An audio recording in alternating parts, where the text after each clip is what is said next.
Hello, and welcome back to this episode of The Ignited. We have no announcements, so I'm going to go ahead and jump right into it. Let's not delay. Let's get into the people you're actually here to see.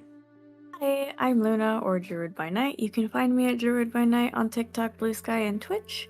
I'm the social media manager here on the Rolling Nomads, and you've probably seen me play a few vampires now.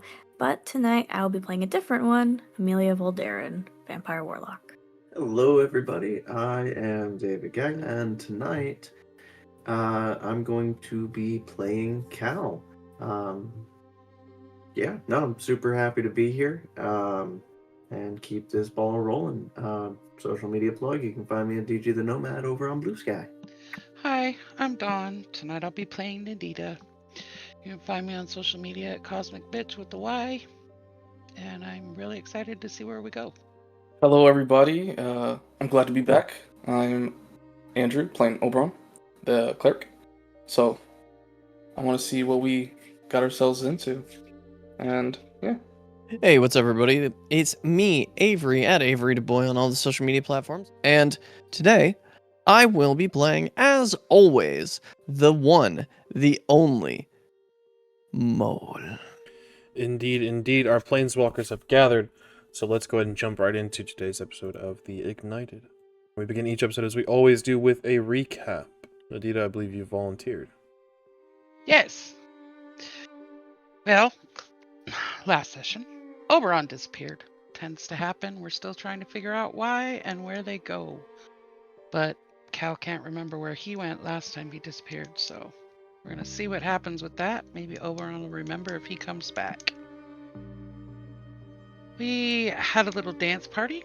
Amelia and the mole danced. It was quite entertaining and beautiful. We found a camp, had some interesting conversations about pets keeping people and not people keeping pets. Mole wisdom can be very, very frightening. Amelia called a familiar. We now have a bat, which we had a battle of egos between the mole and the bat. Hopefully this gets better. If not, I don't think the bat's going to make it. Sorry, Amelia. The mole got to fish. We did some hunting, grabbed extra things to carry with us on the rest of this adventure, where we're going to meet Sorin, which should be interesting. We're going to keep Amelia safe. That's the goal. We also tapped into some ley lines, picked up some green mana, trying to figure out how to deal with that. We all kind of had the same dream while we slept in different ways, but we all definitely know we need to find someone, and there's a pool full of lost items. We just have to figure out where that is. So we're going to continue on our path and see what happens this time. Excellent. Thank you so much for the recap. It is much appreciated. Now, we jump in not where we left our heroes, but a week after their travels. Actually, apologies, given the mole's actions 5 days after their travels. So, you guys have been on your own for a hot minute. You have traveled, you have seen some of the wildlife of Kaldheim. You've run into elk, bears, and spirits. These creatures that are left behind. Vestiges of nature that are ancient, a part of the land in a way that is incredibly unique. For all of you traveling, the length of this time, Oberon is not with you. While you all travel, I believe the mole was leading the charge, correct? Yes. The mole always knows the way. Excellent. I just need to know a couple things from this group of Amelia, Cal, Nadidah, and the mole. In the evenings when you rest, when you camp, what do you idle away the hours with? Do you practice your planeswalker abilities? Do you pull in the mana from different places where you camp? Are you studying your book of arcane knowledge, Amelia? What happens during your your free hours. We'll go through one by one very quickly. Let's begin with Amelia. Each night, Amelia would take time to study her mysterious grimoire, trying to take in the spells and formulae and try to understand the pages a little better. But also fearing that the more she learns, the deeper she gets into something that she doesn't quite know everything about. But power is power all the same, and speaking of power, she would practice taking in mana from the ley lines so that she could harness it to do anything she needs it to. Trying to get familiar with the green mana and how that feels. And even if it goes away upon waking in the morning, it's still important to practice it because you never know when you need to draw that in and use it. Understood. Move to Cal. What about yourself?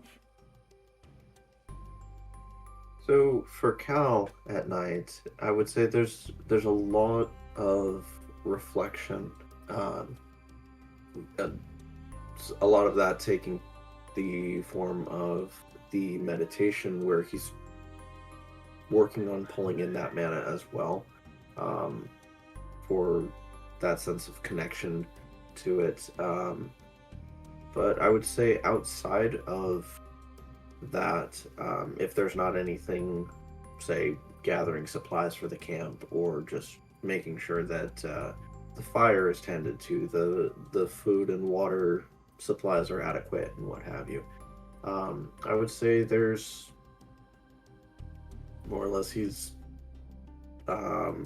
say sketching, mostly things they've seen along the way, but every once in a while say sketches of his family, keeping those images fresh in his mind. Understood. Nadidah.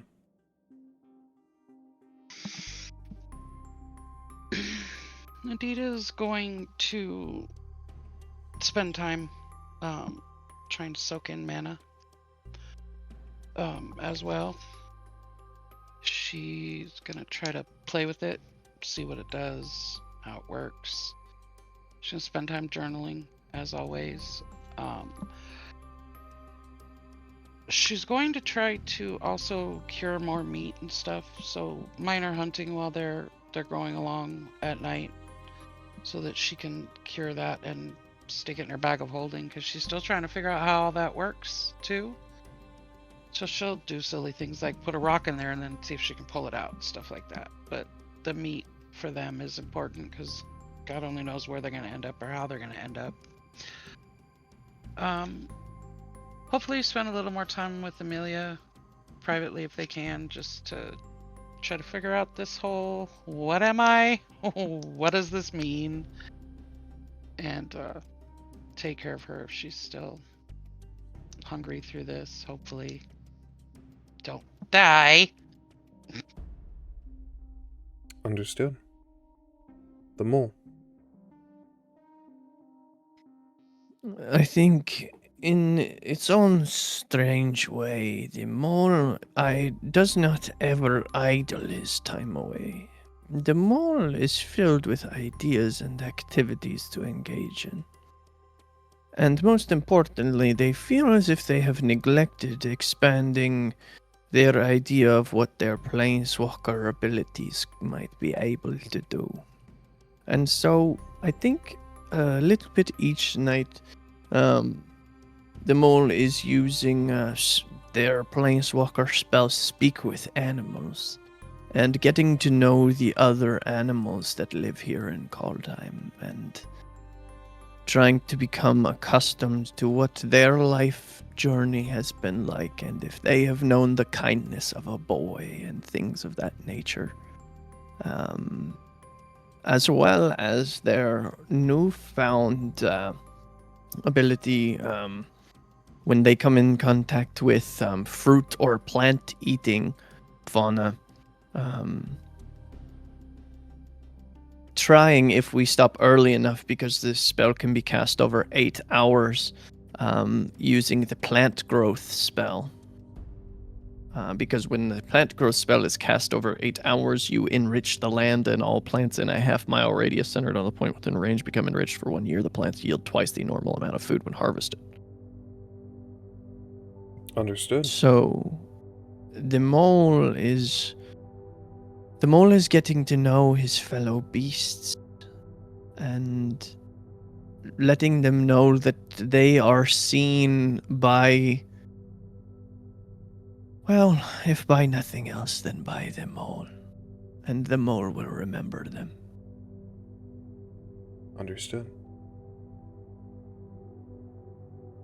You all traveled together. And couple final questions. Mole, do you have opportunities? How full do you think your book is as you go along these 5 days to fish? I think that the mole has, I think just the one. It was a good fight, but the mole does this thing out of more remembrance for the boy, and 1 fish per place we go will be enough for the mole. I think other than that, he might just sit on the banks and try and talk to the fish when they come by. Understood. Second question is for Amelia and Nadidah. Amelia, do you tell Nadidah about the angels of Innistrad? On the questions of what I am, who am I, what am I? Do you offer knowledge of the celestial bodies that reside in your home?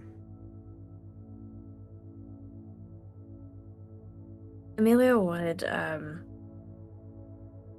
drip feed information each night about what she knows. But she wouldn't mention any names, any named angels of legend, not yet. Just speaking about the angels that she's heard about and possibly seen throughout her life. But doing it in a way that keeps Nadidah coming back to ask more each night. Understood. Nadidah, is this difficult, do you think, for Amelia to keep your attention? Is it difficult to sort of get you back each night, do you think? Or is it something a little more easy? No, I don't think it's difficult. She likes spending time with Amelia outside of this whole to help me figure out what this means. It's not hard. Understood. And my final question is for the entirety of the group, aside from Oberon, again, as you are phased for the time being. Do you think any of you in these 5 days noticed the changes in the mole? Do you think any of you noticed the change in dialect? The blurring of these accents?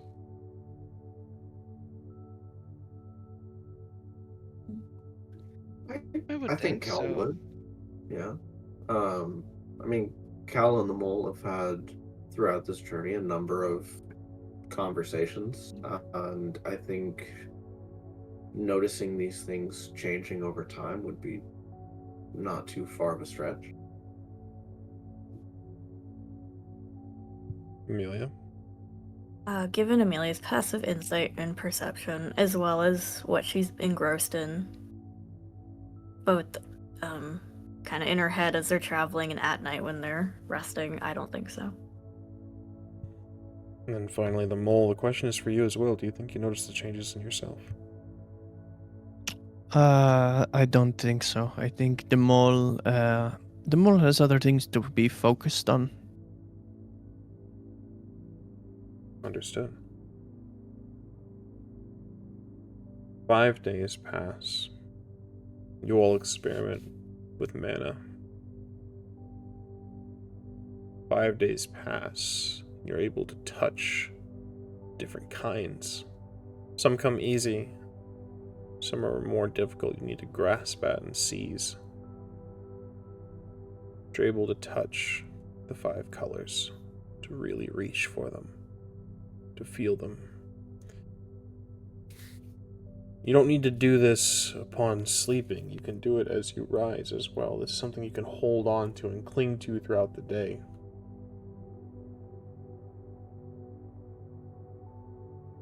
Fifth day comes. And around midday, you see your destination off in the distance mole. That sort of light, that faint illumination that was gifted to you. Culminates at a cave entrance.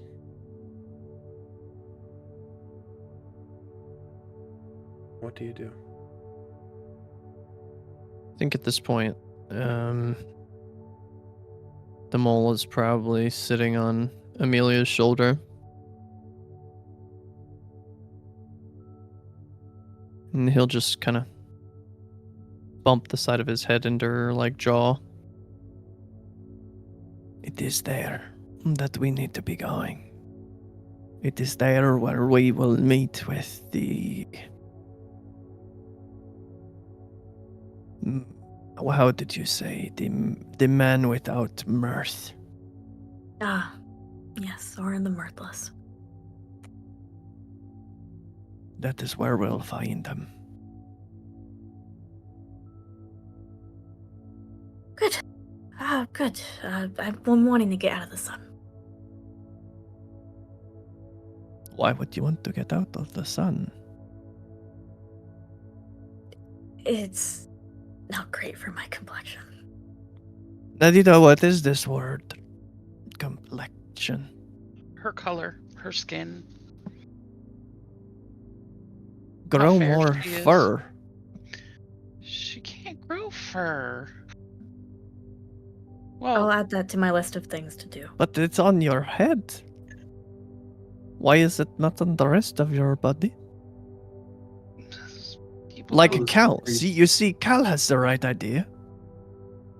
Yeah, but Cal's not like Amelia. Cal's a Loxodon.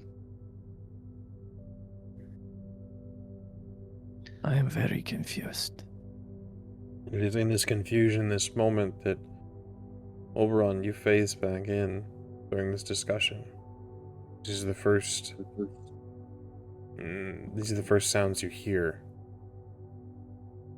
as you return.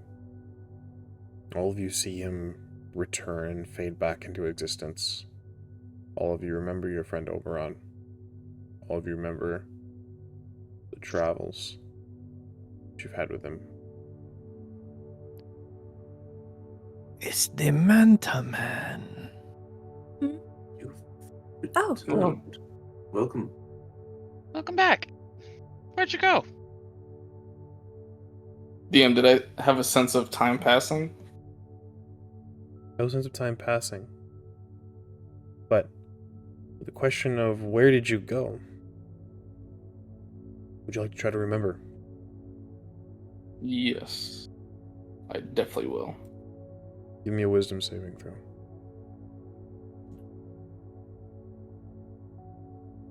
Natural 20. Natural 20. 26 total. What a way to start. With a natural 20. You get glimpses, hurts, Oberon, to remember these two conflicting things. You weren't here. You weren't with them. You were alone. Traveling Kaldheim alone. You were lost.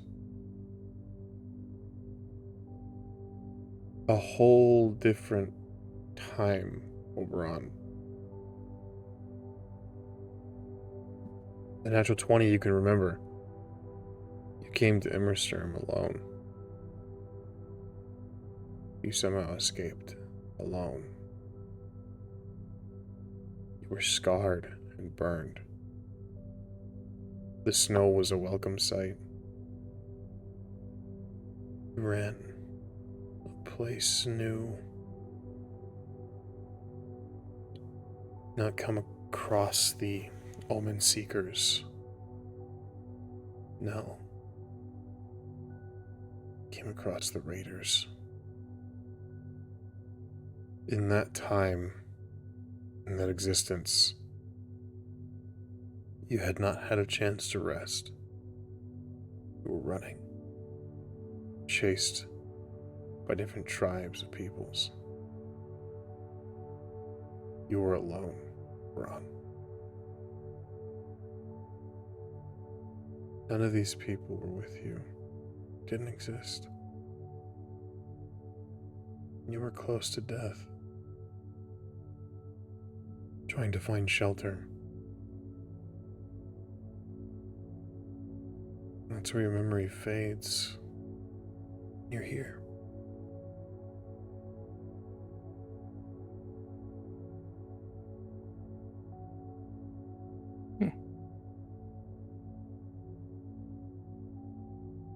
That's weird.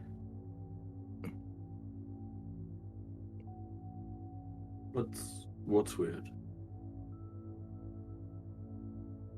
I don't know. I have memories, but I don't know if I experienced them myself.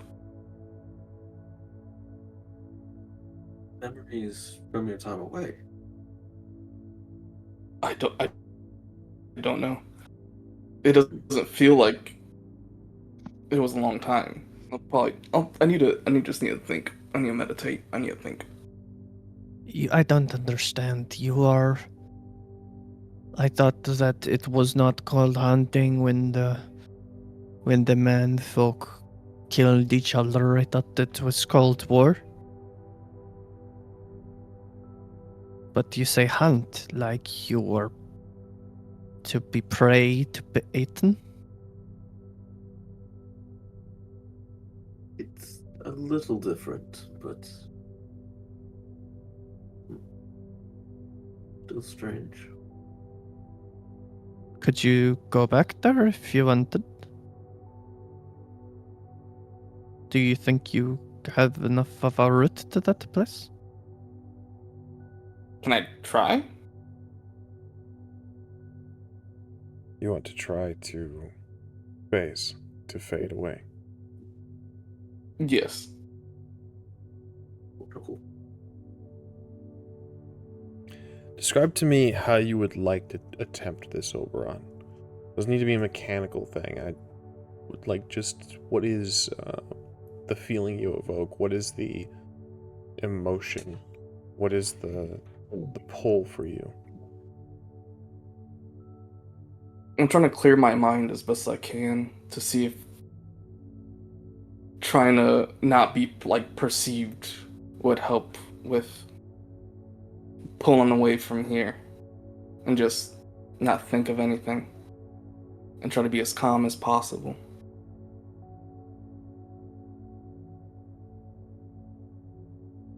Let's see. Give me a choice of an Arcana check or a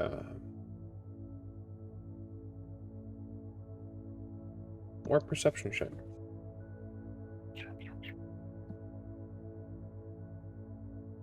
For perception. 13. The 13. You remain.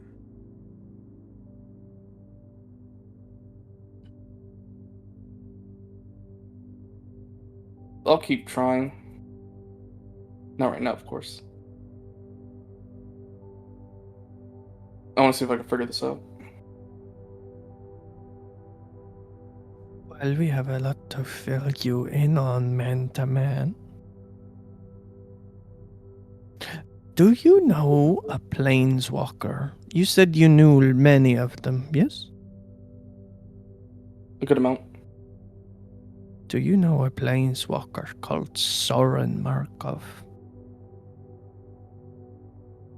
That's a good question. DM, do I know about Sorin? Give me a history check. 3. No. That's all I can give you is just a no. I'm so sorry. With 3, no. I can't recall. If I do, I need to see a face. Maybe that would help. But right now, I can't Well, recall. As far as Amelia has told us, it seems that we are going to meet this Sorin, and he is a much older and powerful planeswalker than we are. And he is trespassing on Tyvar's people's holy ground. And that is we are going to convince him to leave. Hopefully you can. And Tyvar is off to speak with the what were they called? Dwarfs? Dwarves. That's what What he said is to me. this word? What does this mean? They're a type of people. Ah, They, much like humans, but shorter, stockier, and usually with thick beards. Very stout. Very stout. what yes. does the dwarf do? They like to mine. They like to build. Very nice structures. What is mine? They take rocks and metals from deep in the earth and bring it out so that they can use it for other things. They dig? They dig.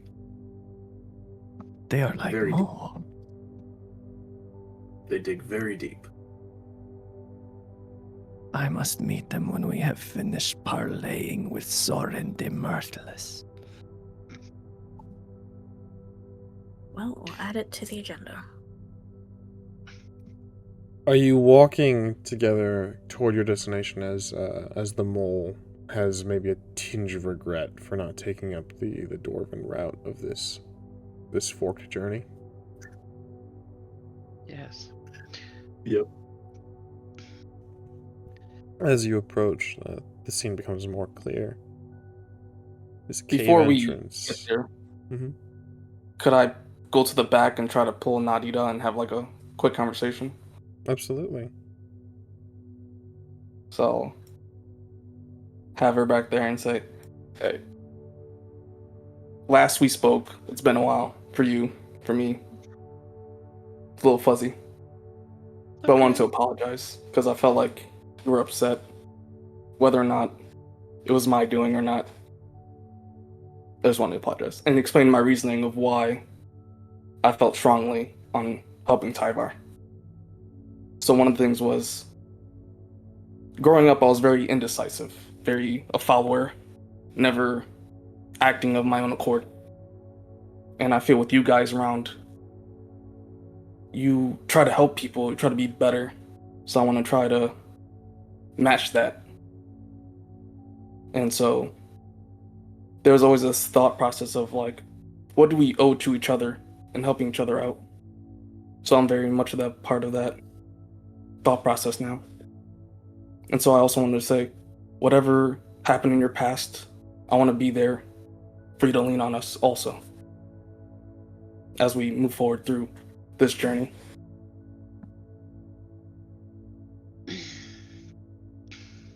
I appreciate that, and I am sorry that I got angry.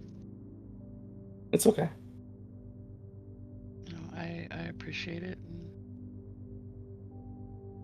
I understand wanting to help Tyvar, but I have a feeling with everything that we've experienced since we've been here,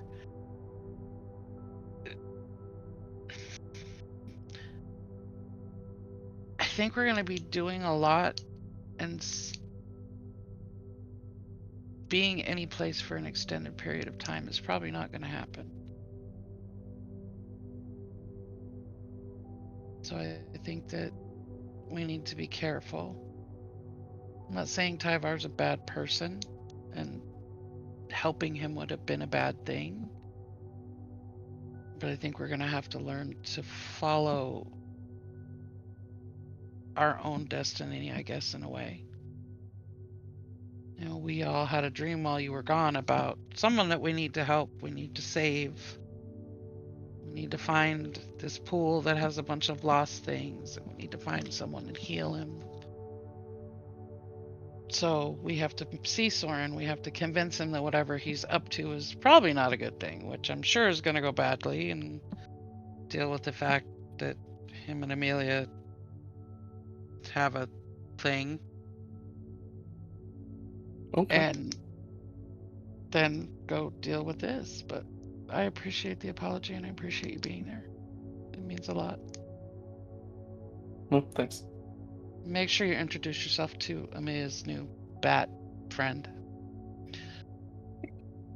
All right. Just so he doesn't. It's probably just safer. I try to I look don't for know a what his bat. name is yet. Now, Amelia, this is a vampire bat, correct? Yes. So I would like a perception check from you, Oberon. 6. Excellent. And as a matter of fact, actually, while we're doing this, Amelia, a perception check from you as well, please. Ah.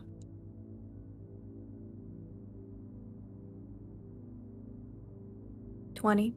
20. Unnatural. Remind me, I don't believe you have a name for this. You're familiar yet, Mm-mm. correct? No. This bat has left you for a moment, and as you notice now, you kind of look around, looking at your companions, and it has latched on to Oberon and is now drinking from him. Do I feel this? No, the perception check is 6, you don't. Okay. I'm just looking around slowly. I'll look at her robes and say, "Hi, bat." I think one of her pieces looks like a bat. I think, well, with your passive perception, you could see it clinging to Oberon. Your physiology is a little bit different. You have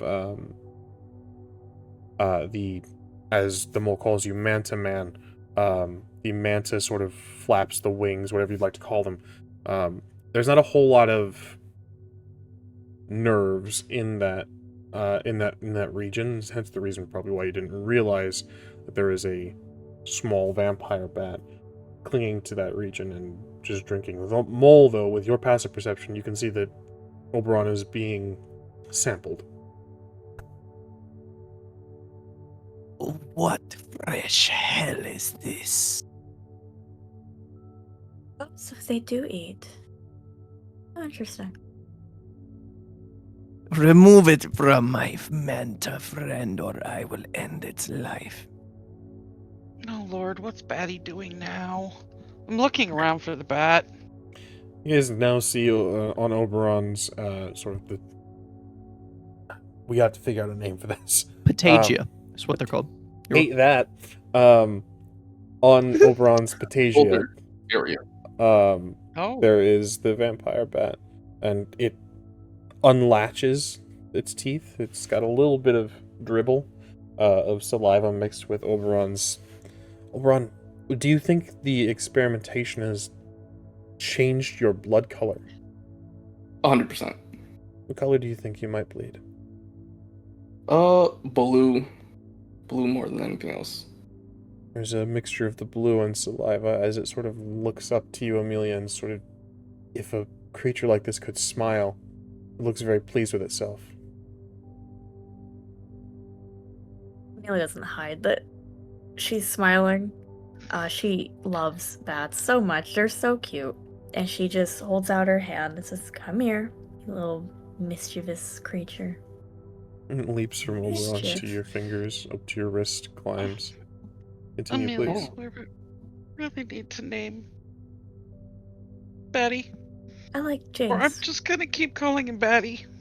I mean, Batty's cute, but he's mischievous, so let's go with Jinx. Jinx. I like it.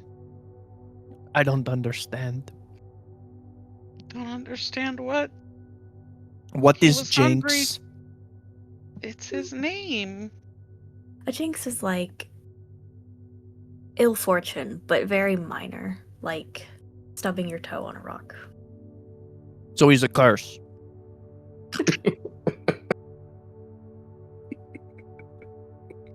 You've cursed us. No.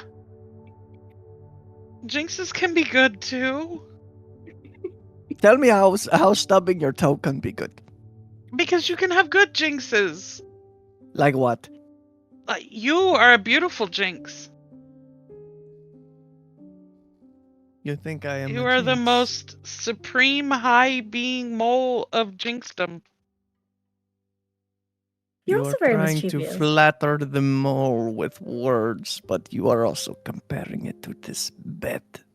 No, no one can compare to my mole. Ever. I think the mole grows strangely silent.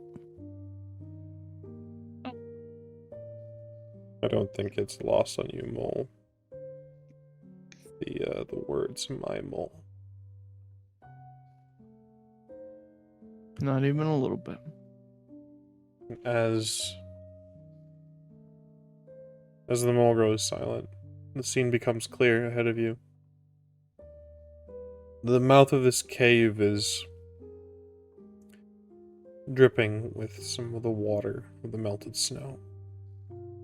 That is not the most featuresque portion of it, though. It looks incredibly picturesque, round, and almost perfectly carved.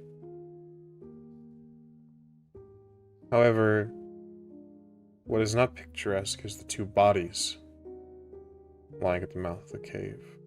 Two elves lying in the snow.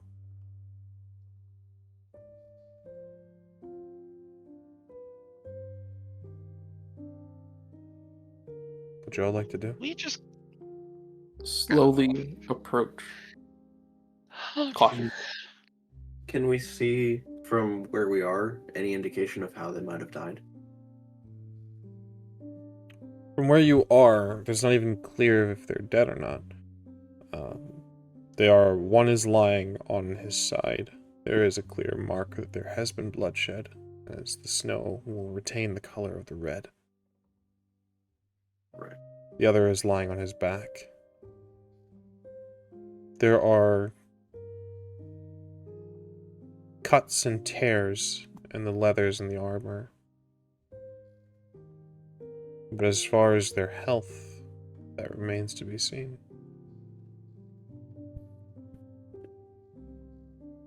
While keeping an eye out for anyone who could have possibly done this, I'd like to check and see how they are, like what their condition is.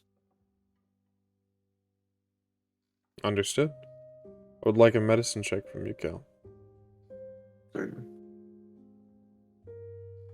That is 13.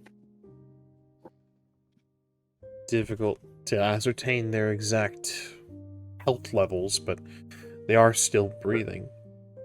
It's cold. They're out in the elements, and they've been cut in several places. Not really sure if they'll make it in these conditions. Right. We'll share this with the others. They're still alive. Well, that's something. Does it look like this recently happened, or has it been like a little while? Like, do they need to be treated immediately? A medicine check from you as well, Oberon. 11 with my +6. Difficult to tell. Can I get guidance on my? After next time, yes. But for the time being, unfortunately, difficult to tell. Perhaps if you uncovered more of the wounds, perhaps if you had some... so you would have to spend a little more time with them, perhaps, and look at what exactly caused these wounds. It's your scene, all of you. Cal, can you help drag these guys inside the cave, bird? Just the mouth. I can carry them. Yeah. And yeah, I'd go ahead and pick them up and bring them inside. Carefully, of course, since we don't know the full extent of their injuries, but to get them out of the elements. Understood. You do this. How much do these elves look like, Diver? Extremely so. The primary difference is the hair color. They don't have the flaming red hair that Tyvar has, but the pointed ears, the sharp features, the sharp jaw lines.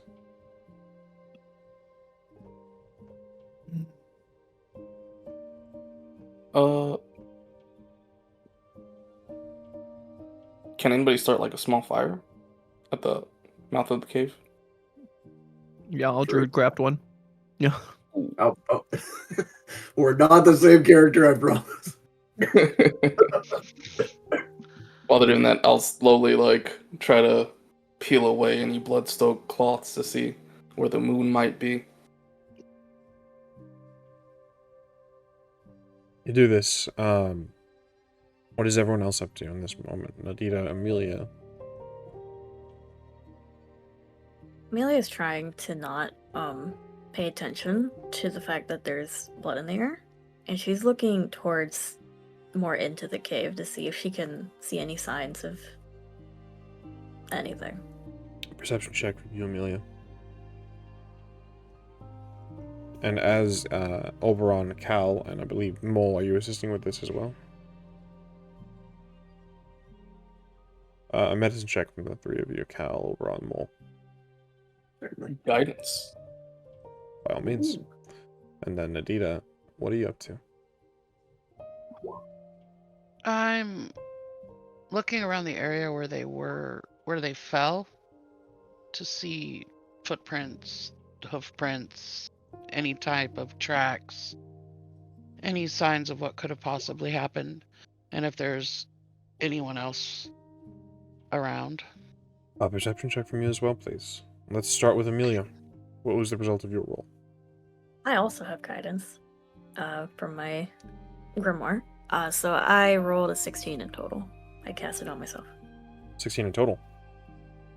You can see faintly in the distance there has been a mark, sort of a flick of blood in the distance. It's difficult not to focus on such things. And in this moment it aids you because you can see the trail of where these last little droplets begin to drip inward into the cave. You can see the path as it begins, at least. Keep a mental note while they're tending to the wounded. And for Oberon, Cal, and the Mole, let's get those medicine rolls. I got a 5.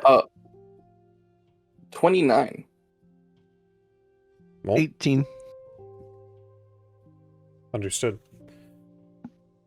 Looking the wounds over and seeing how strenuous and how dire the situation is, they'll survive so long as they're kept out of the cold, out of the elements.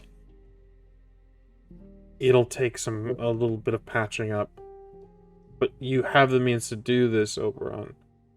You just need to remove armor, cut away some things, cleanse some of the cut marks in the flesh. Nadidah, the result of your roll. A whopping 11. 11. Even with an 11, you can see signs of a scuffle outside. The snow falls, and it is softer. Doesn't leave, hasn't covered the entirety of the area yet. So you can see areas where it is raised, it is lowered, and people might have stood, people might have moved their feet, dragged. there was fight here. And as Oberon, Cal, and the mole tend to these two, the wounds look as if they've suffered some sort of necrosis. There was a necrotic quality to them for you three. Something cut cleanly but left behind something worse. In addition, as you begin to remove armor Oberon to tend to these wounds,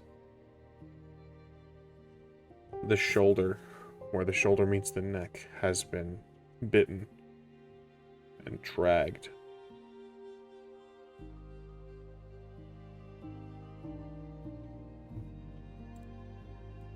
Oh, it's a bitten man. I'd say a vampire did this. So it's fair to say we're on the right track. Yes. Of course we are on the right track. The mole would not lead you astray. I never doubted you for a moment, Mole. We must hurry to catch him. Yes. Tyvar will be very upset if more of his people's holy ground is tread upon. Yes, there's a Amelia- trail. Amelia, as you say this, I'd like a history check from you as well, please. Oof. Okay. Guidance. 19. As Oberon is doing armor and the Cal and the mole are tending to these wounds and such, it's clear this was not a bestial attack, except for the shoulder. He must have been hungry and sort of just topped off. But the cut marks, these blade marks, these are swift. He didn't look like, from the signs of this, it doesn't look like he's suffered much. But what is interesting is the wounds themselves. The remnants of these, this necrosis, this means only one thing. He's retrieved his blade. The parasite blade that Olivia had claimed from him long ago. He's carrying it now. This blade that drinks the blood and life force of its victims. The parasite blade is a famous thing on Innistrad. It's a dangerous thing. And it's Sorin Markov's signature weapon.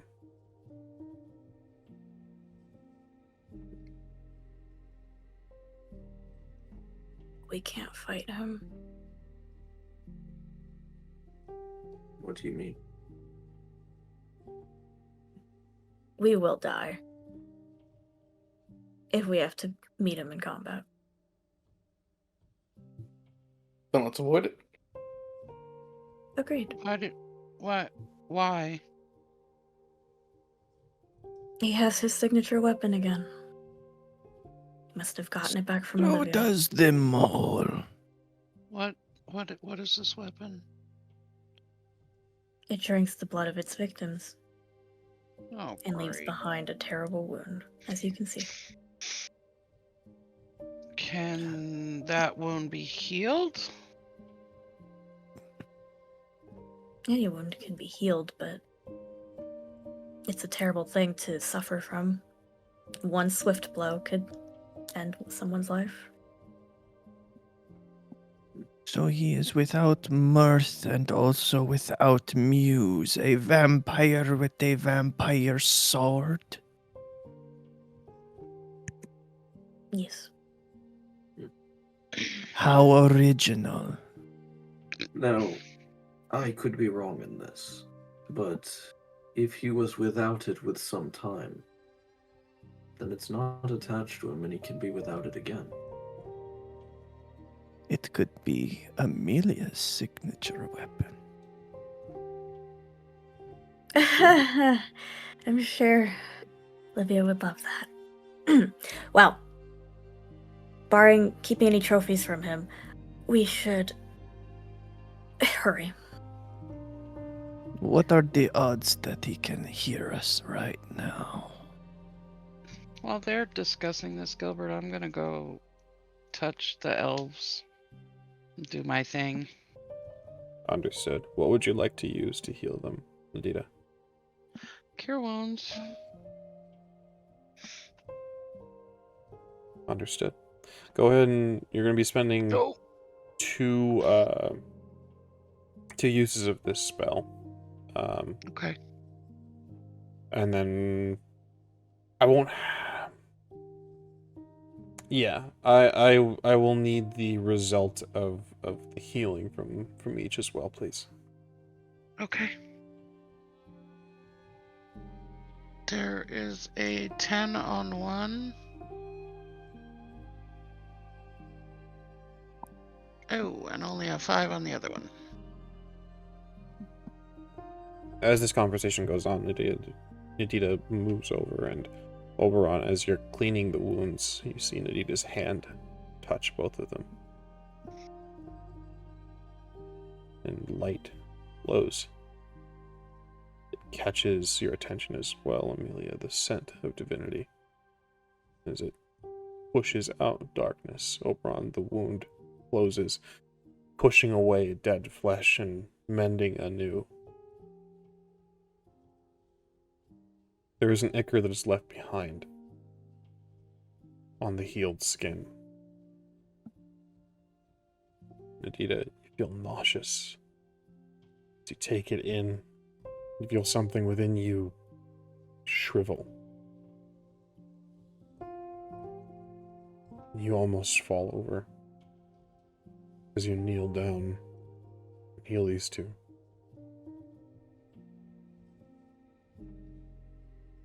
Is that normal?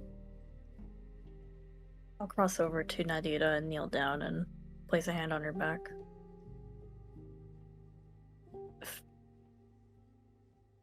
That's And I'll different. It's new, Nadidah. With these wounds, you've healed things like this in the past, deeper wounds, and it's hurt more. With this, it didn't hurt as much. Only nausea. Perhaps you're getting stronger. Perhaps you're uniquely qualified to combat these types of wounds. It's difficult to say.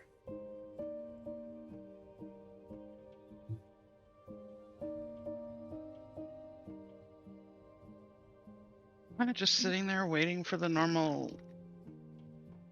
reaction and having to expel what she took in. It never comes. Are you feeling alright?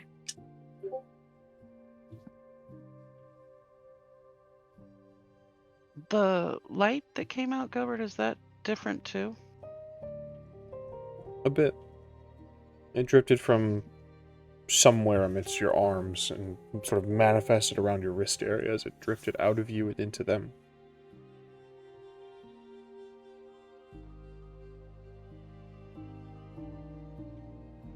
That was different, Amelia. Knowledge is power. I think you're getting more adept at what you do. Oberon, you are left there with medical tools kind of useless now.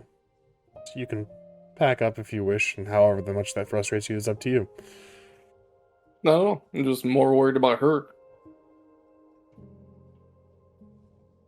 Are they able to move yet, or are they still out? The one that was healed 10 is already, his eyes are fluttering open.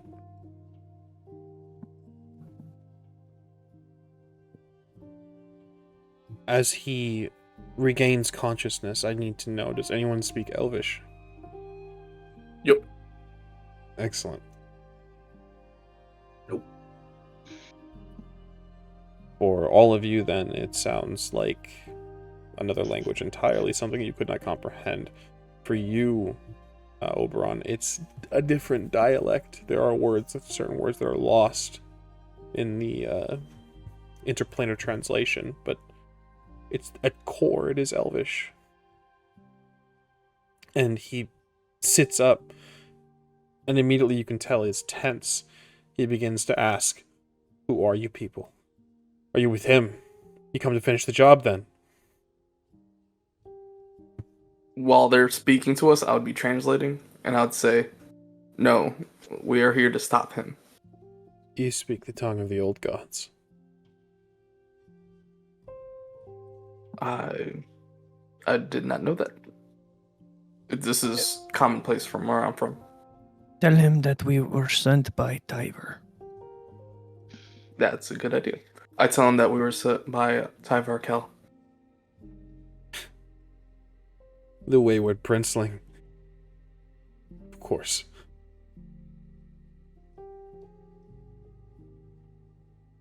He looks down at his companion. You healed him. She did, yes. I point to Nadidah. Why? Because she's very kind, and it's the right thing to do.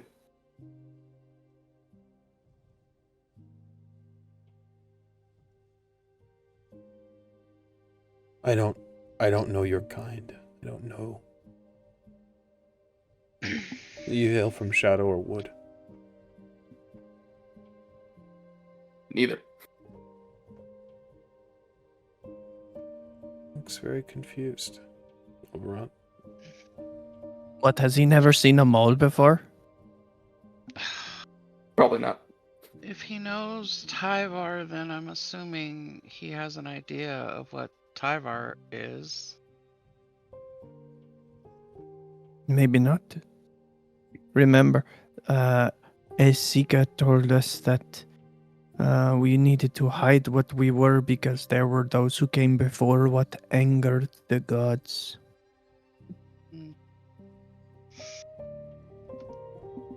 Wayward We need to travelers catch up. lost on their way. Let's We go need to find catch Sorin. up with Sorin. Yes, we're running out of time. Yeah, Oberon, I tell make the sure elf. they're good, and we gotta go. Yes, I tell him. Stay by this fire. Rest up. We gotta go. He makes moves to get up as you all prepare to enter the tunnels. He says, "No. This is..." No, what? These are Coma's No. tunnels. We've been sent to protect the tunnels, to make sure that he doesn't hurt anybody else. And none of us are fox ear people, so it will not anger Alarund. Elves, small elves. I keep forgetting the word elb. I know. Only I adore you. descendants of the Einar may enter. Yinar? The Einar. Einar. What is Obviously not. Sorin's got hours head start on us. As he Oh, not says translator. this, I I'm don't gonna translate. send Jinx ahead to scout. Don't you dare. Don't you let them get in there before me. I quickly turn my back and say, "Are any of you related to Einar?" That is what the Tyver said the old elves were called. That makes sense. Look. That makes sense. Sir. Okay. Oh my god. Okay. I turn to him and say, "Of course, I am. I'm related." Okay, so we're gonna hop on in. Couple questions here. Yeah. Amelia, what is the fly speed of your familiar? I should know that. One moment. While you look that up, Oberon, I would like a deception check from you, please. See, okay, this is my question. So for guidance, you kind of have to like say some words first. So is it plausible to guidance myself without looking very suspicious?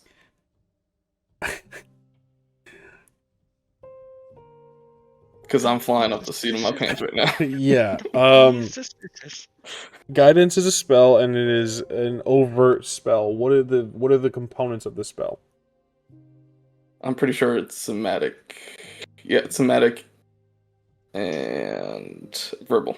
Cool. I would like a before you make your deception check, I would like a sleight of hand roll. 8. It will be very clear that you cast guidance. Yeah. And then now your deception roll, please. 14. Mm-hmm. Oh, Amelia, the result of rather the fly speed. 30 feet. 30 feet. Excellent. And then you guys can maintain communication, I believe. Or Mm-hmm. how A mile. far? A mile. Jesus. All right. Also, it's Plus blind 3. sight of 60 feet. So I Excellent. have a question also. Mm-hmm. The floor in here, is it rock? Is it dirt? Dirt. It's not the softest dirt. There are pebbles and stones, and perhaps deeper into the caves it gets a little more rough. But it looks As like soon as the bat flies off, the mole is jumping off Amelia's shoulder and begins to burrow. He's not going to let this freaking bat get out of him. excellent. That's fair. For your knowledge, Mole, this is not an uncommon tunnel type to you. Certain snakes will make this tunnel, but this is obviously a very large version. Snakes are tasty. So Mole, we have you. Would you like to make a stealth roll to try to be a little more? All right. No. Perfect. Amelia, as Jinx flies forward, the communication I don't believe is done in words, correct? It's more mental. mental emotions, pictures, things like that. You get a sense of quiet and stillness, as if there should be more life here. There is not. Mole, as you burrow, what is your burrow speed? Now it used to just be 5 feet, but now it matches my land speed, so it's also 30 feet. Excellent. You guys see the mole leap off and begin to burrow. The guard kind of looks at the two animals, and Oberon, you make a deception check with 14, you say? Plus 3 for 17. 17. And I will continue to explain, saying, Tyvar sought me out because of my bloodline. I came from a small village near river between a union of elves and sea folk. Trying to be as vague as possible, just in case he asks too many questions. And this is my group, my people. Party. Excellent. With a 17. I try to keep moving my hands to make it look like it's a mannerism, so he doesn't think I'm Yes. casting guidance again. If you Not gonna speak happen. the language of the Einar, you are welcome to take your guests, defend our home, but be swift. All right, cool. You take a break. I'll be back with everybody, hopefully. What And was your Intrigue. question, All right. Cal? Yes. So while that was going on, prior to Nadidah walking off, would it be possible for me to try to tap into a ley line from here as a sort of preemptive measure in case I need some of that mana for later? Because Sorin sounds like bad news. Indeed he does, doesn't he? Yes, it is possible. Let me see. It'll take a minute. That's it. 1 minute to attune to the ley line. Would that have been sufficient time while they were being healed and discussions were being made and the mole decided not to stand for the bat one-upping him? Sure. I don't see an issue with that, absolutely. you may have attuned to this ley line while there was conversation going on. You would attune to the green mana. Excellent. Okay, so would that bring me to 1 charge? I don't remember if it had gone away. Yes, you would previously, only or be able if to. You're at level at your Krez's current level. You would only be able to hold 1 charge. You'll gain a second charge, a second attunement slot for these charges. Let's call it at level 8. Okay, perfect. And is that 1 for each type, No, or is that just 1 total? Understood. nice try, buddy. No. No, I've never seen the system before, so I wasn't sure. So as you all travel, I will direct your attention to the battle map, and I will align us so that our lovely viewers can see as well. So, my dear friends, How dark is this cave? ridiculously dark. Will dark vision help me at all? Dark vision would indeed help you. There is dim light up ahead. I'm going to move the mole and reveal some area already because as the mole ran, there would have been more area revealed to you, mole. Also, I do have dark vision out to 120 feet, so I would be relaying that information as best as I could, trying to take a more back position in the formation. That way I could kind of do some overwatch. Excellent. All right. Mole, this is the area that is revealed to you as the rest of you are entering into this sort of cavern.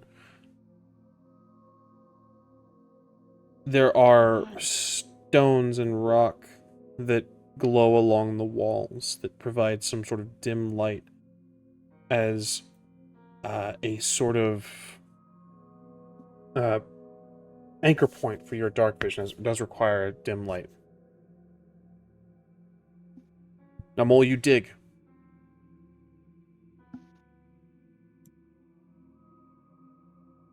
Is there any how do you intend to scout? I think the mole is relying on these newfound feelings that they have since eating the bead of sap from the tree. That feeling that bound him to this place. That he knows all of its creatures and its nooks and crannies. He's just remembering them after being asleep for so long.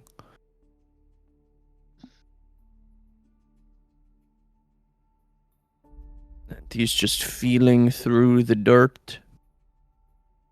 Feeling for the thing which is here which does not belong.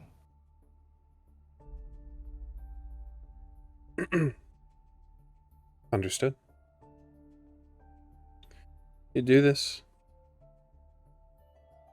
Give me a perception check, please. And then, Amelia, I'm going to drop your bat in. So you should have control over Jinx, Amelia. However far you'd like to send her in the cave. Mole and Jinx would be up ahead further. That would be a total of 30 for the mole's perception. Christ. The mole sees all. The mole does indeed see all. With a 30 Just the mole, best. you are uniquely qualified. I'm going to go ahead and just make my life easy. And just kill the fog of war. You'd see the vast network. You touch the stone and the dirt. This should all be revealed to you. Let me know if it is not. I can see it. All good.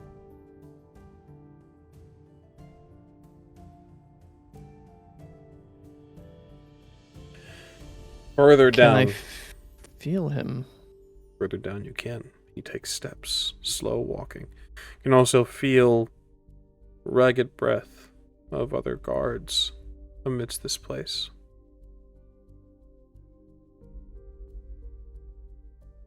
Other people that he has dispatched in his journey.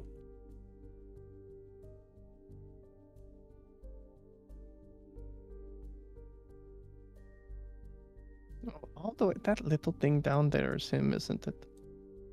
Down at the bottom right area, yes. Yes. There, yes. I think very quickly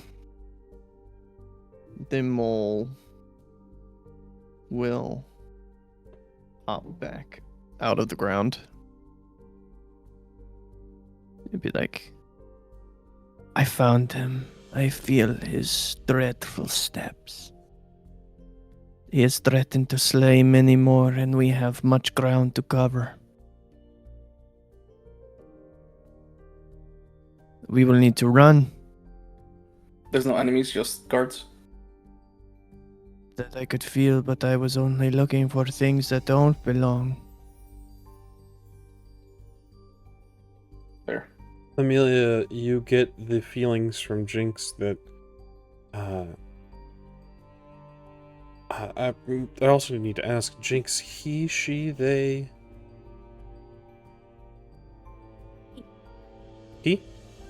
Mhm. Excellent. He is giving you the recap of what he's found so far. Do you relay that the mole knows where Sorin is? Yes. However, I got the feeling of stillness, so there's no other bats in this cave. Correct. I will tell Jinx to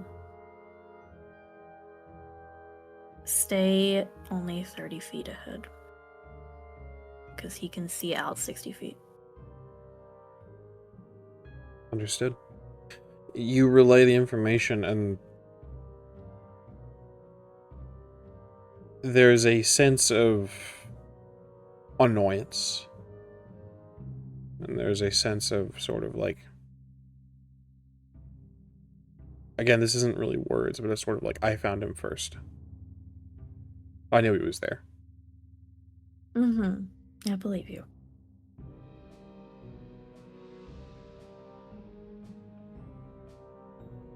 But you all have a clear path. Do you stop at all? Do you travel swiftly, or do you stop and try to tend to the wounded?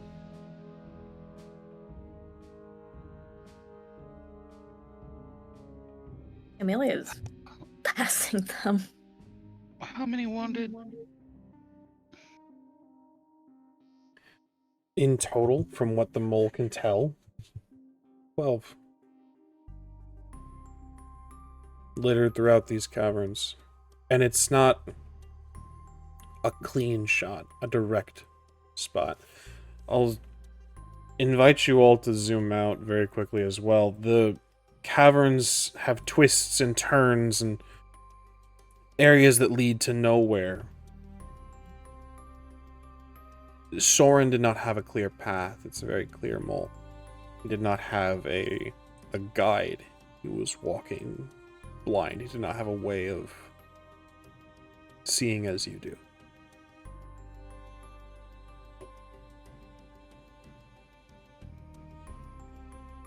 Your betrothed did not have as easy a time as the mole may have. He fumbles around in the dark like a sparrow that has found itself in the den of the snake. But what he does have on us is time, so we need to hop to. We need to be clear as we go. Is he to be punished for treading on the land of diverse ancestors? We can't fight him. You can't, maybe. I think we should make haste and then try to save who we can after the fact. And who's to say he will not take that choice out of our hands anyway? Well, in We don't that know. case, And either way. Right. But we can be certain that if we don't stop him, there will be a lot more than 12.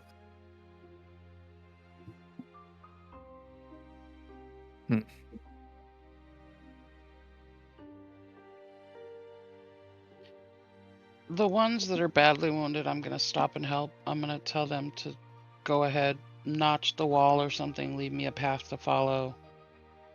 I can't let these people die.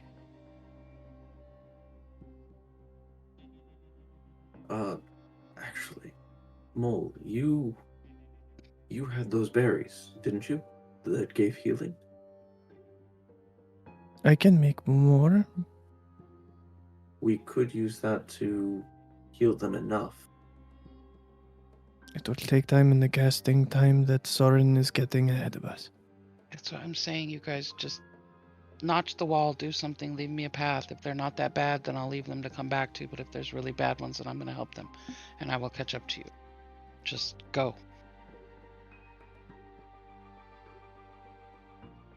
I go.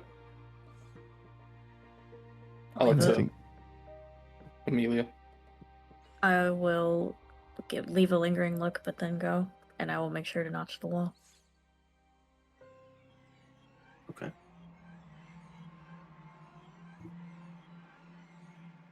Mole, do you continue? I think the mole all at once looks very hard and very empathetically at Nadidah. And that kind of light golden glow begins to surround him again for but a moment as the mole says, "Just because he saved you does not mean that you are responsible to save everyone else." No, but I'm going to save who I can. Go. They need you. Hurry, I will. and the mole will dig.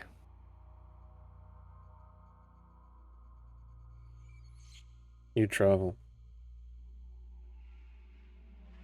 Before I leave her, Nadidah, I'm gonna cast Enhance Ability on you, so then you can move faster. I believe it's. Thank you. Nadidah, I'd like you to make me a D12 roll. Just a D12.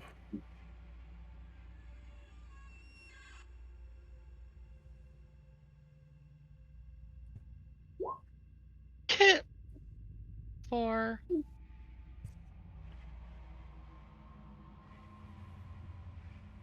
Every life saved is important. Every action taken means something. As I said, these people are scattered throughout these caverns. As the mole leaves you a clear path, or leads you a clear path, and Amelia marks the stone to lead you down this way. You will not find all 12. They were not in this clear path. But you will save 4. How do you do this? Is this cure wounds? Yes, sir. I'll need you to reduce your spell points by 4 castings of cure wounds. Okay.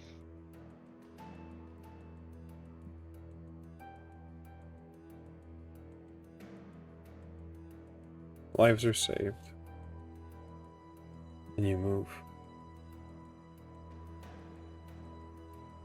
Now, as I said in preparation for this session, I'm keeping this in, by the way. I've put together this map, and ultimately it has come to nothing. Because you will have a clear path and a cut forward given the mole ranger in your party. So right now, this is an excellent time to jump into our break. We'll see you all very, very shortly.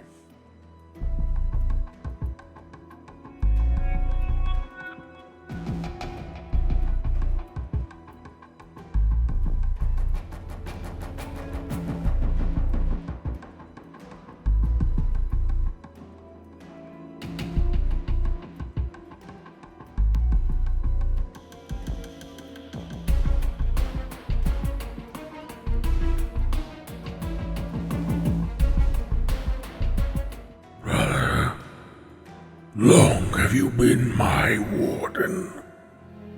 Did you think you could stop all of my plans?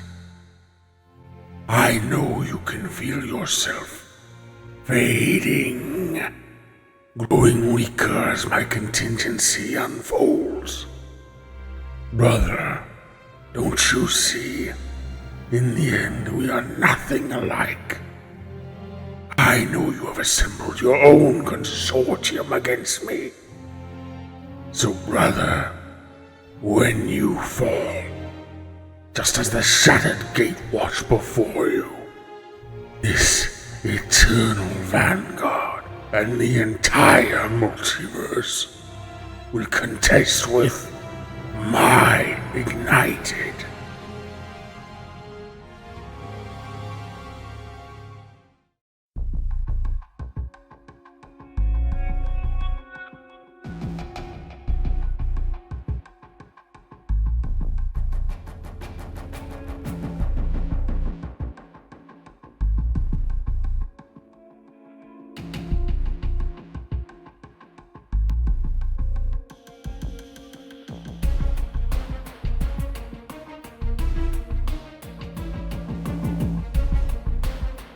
When I first came to this country, I had nothing.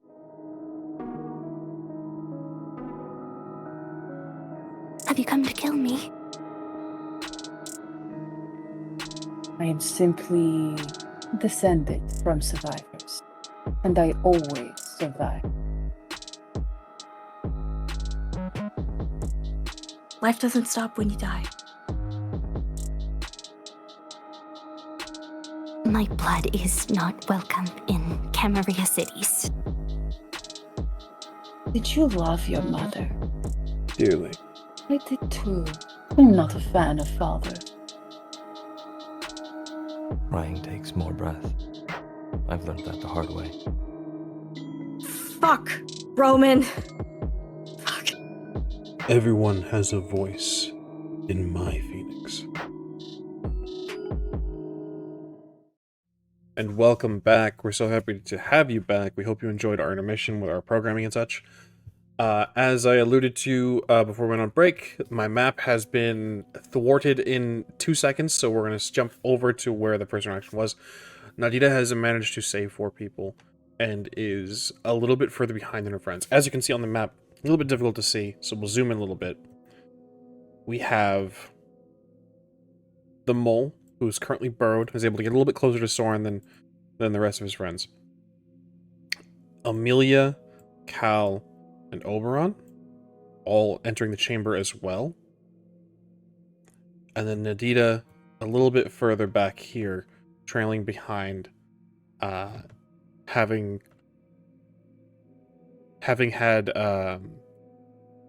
it stopped for to heal the guards along the way.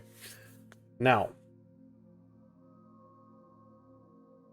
as you enter this chamber, this takes you some time to get down here. Before we jump into this scene where we see you now, let's rewind a little bit.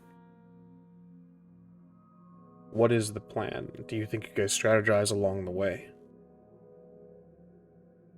Voices carry in a cave. There's that. So I think kind of before we split off, before we really left the giant chamber, I think Amelia will say, after being quiet for a moment, let me talk to him. Figure out why he's here. Maybe I have leverage. I don't know. We've got your back. Thank you. And if he attacks, well, it was nice knowing you all while we had this short adventure. If he draws his blade, it will never touch you. If it does, he will wish that it hadn't. She'll look at the mole, then look at Cal, and just have this, like, sad smile and nod. Before we, I'm assuming, get too close, I'll cast Enhance Ability on you, because I misread it the first time. I will do Eagle's Splendor, giving you advantage on charisma checks. Oh my god. Yes. Excellent. I'd like to ask another pertinent question. As you are traveling down here, Cal, you are holding 1 mana charge. 1 green mana charge. Is anyone else taking the time as you travel to attune to this place, to feel the mana ley lines that run through it? Who else is attuning and grabbing up a charge? I don't know what that means. I have a question. Mm-hmm. Since we are traveling in mountainous regions, what are the odds that the mole could have pulled a red mana charge? Extremely high.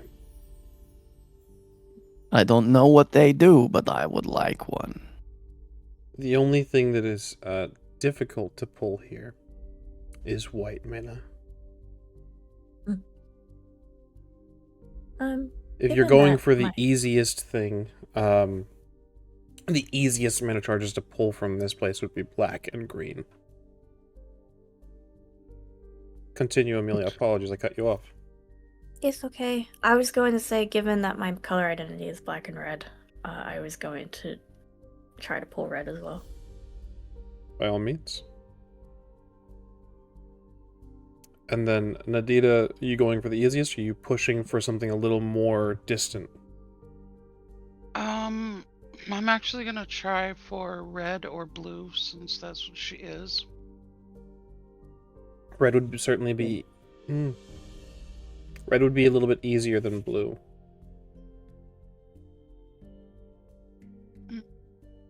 If you're comfortable with that. Yeah, I'll go for red, please. Understood. So we have the mole with a red charge, Nadidah with a red, Amelia with a red, Cal with a green, Oberon doesn't know what that is. But we'll get to that eventually, my friend. Yes. So, as you are all making your way into this chamber, the mole, he's in the next chamber over. You know this. Am I to take it that you, on the map, are where you would like to be? Yeah. And the rest of you? You said you would let Amelia do the talking. Does that mean you're trying to remain hidden and trying to go further back, or are you happy with where you are on the map? Happy where I'm at. Happy where I am. Excellent. Nadidah, I will let you know when you can move. Each turn would be 6 seconds. If we're going off of your travel speed, would be 30 feet. Depending on how long they can keep him talking, you may be able to rejoin your friends before anything untoward might happen. Okay.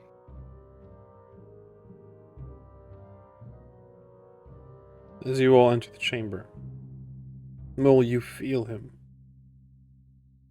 He's alive. He has a beat to his essence. Slow. Methodical.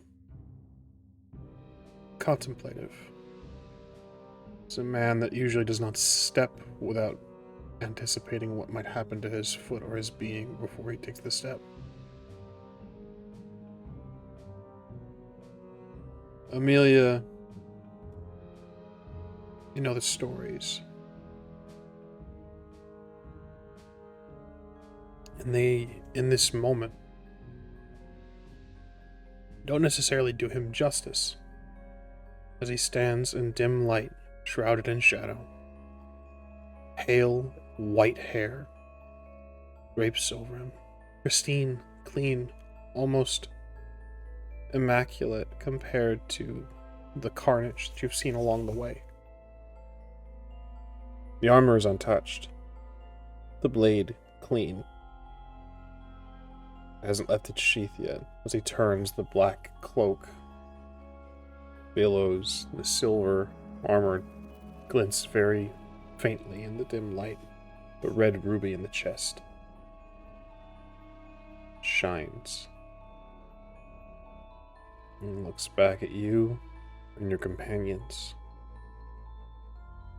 A refined sort of dignitary stands before you now.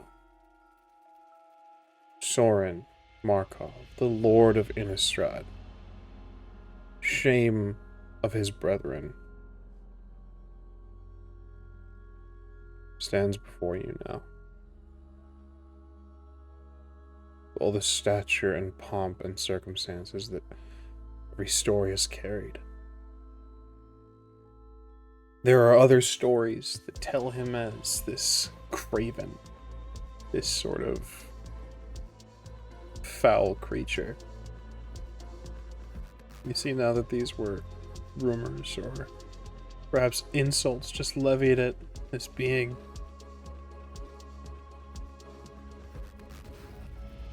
No, he's refined.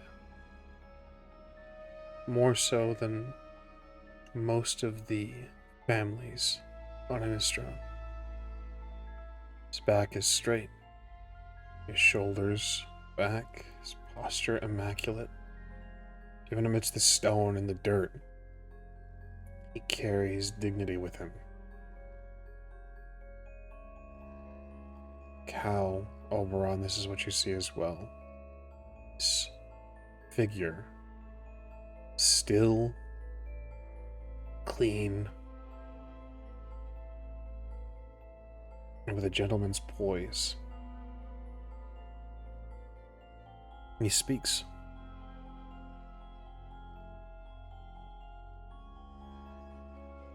Don't tell me that they've sent more, and outsiders this time. Is that any way to talk to a cousin? Cousin. Eyes sort of narrow at you. Voldaren. He spits say it like... the name. Oh, well. Glad to know you know who I am. Amelia mirrors, she draws on everything she's learned as a lady. Steals herself in what she knows. She mirrors his posture, his poise. And she looks at him as if she's an equal.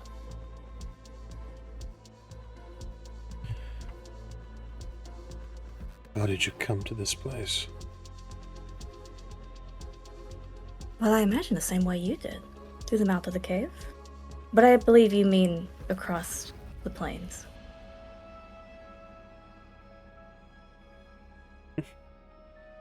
I had a feeling Olivia had stolen the technology of the Gatewatch. The Vanguard's precious secrets.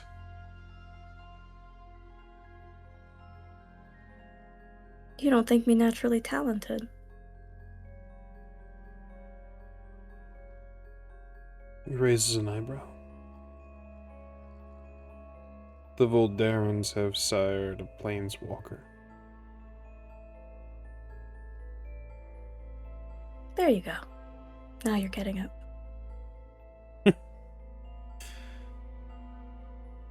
Olivia must be overjoyed. And especially I wouldn't know. her little project. Her favorite plaything. Yes, I've heard that before. Well, since we're on the subject of Olivia, did you know where to be married? Give me an insight check, Amelia. And as you do this, Nadidah, you may rejoin your friends along the edge of this cave if you so wish. If you wish to stay hidden, here would probably be best. Or you can simply walk up beside Amelia or beside Cal. It's entirely up to you. 18. He's not giving it away, but he's surprised at this proclamation. You can see a sort of Just a bare hint, a slight twitch, a widening of the eyes for a split second, and then they return to normal.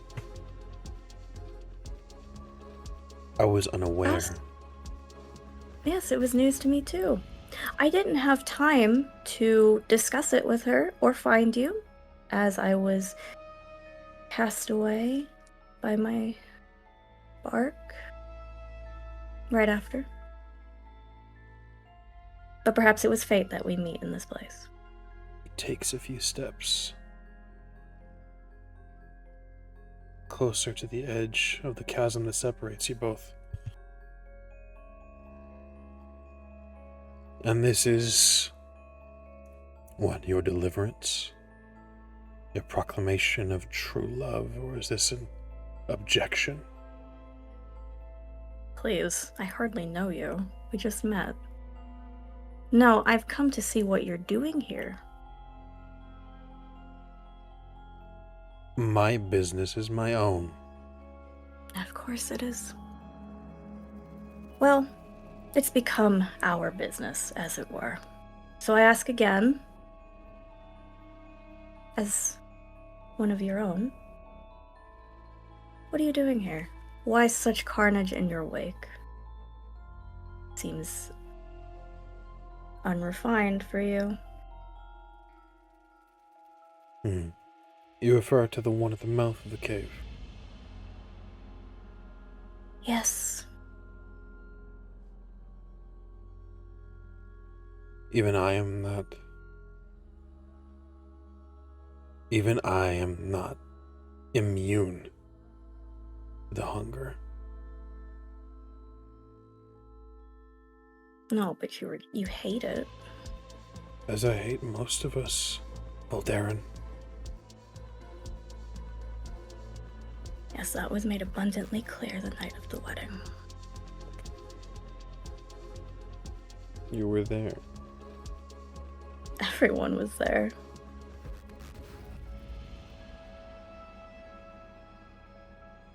Everyone saw what you did. I'm sure it's of no consequence to you. You do whatever you want.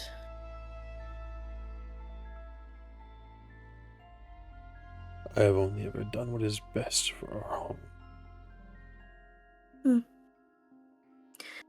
Well, if that's the case, how is being here in this, sacred place best for our home? Sacred. The elves of Skimfar wouldn't know what sacred means. Seems a little ignorant to assume what they know. They don't know what's best for them. This place is a hole, a tunnel, made by an ancient serpent long ago, nothing more.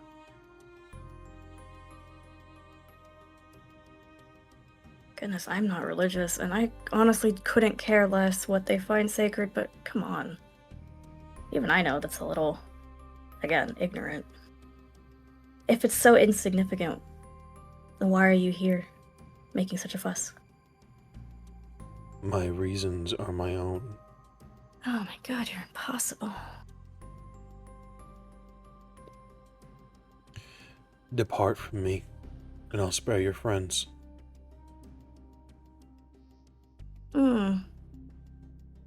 That was quickly turned to threats. I thought we were talking as equals. Equals. You think me equal to you, Voldaren? Do you feel powerful now that you've unlocked the multiverse? Do you feel as if you could grab and take whatever you wish? Is this ambition that you've inherited from Olivia? Is it without bounds now that you have the multiverse at your fingertips? He'll take a step forward, closer to the edge.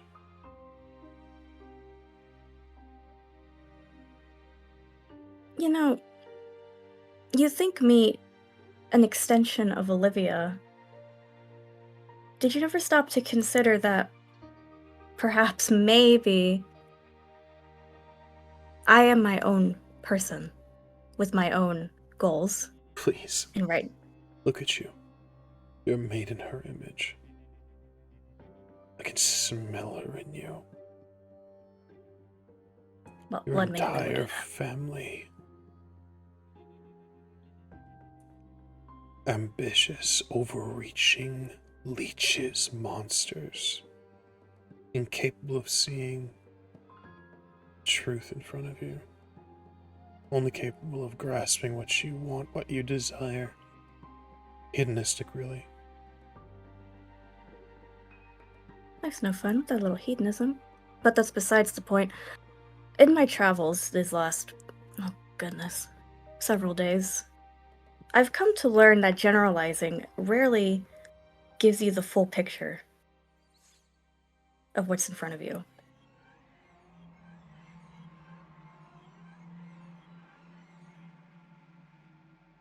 So again, yes, is your equal, because let's be honest, you're not that much better than me. You think you're so pomp and pious and so good for Innistrad, and yet you come here invading someone else's home, killing their people, and you won't even deign to tell me why. Are you ashamed of your actions?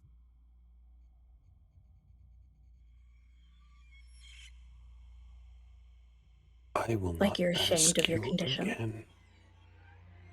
You think you would know what shames me?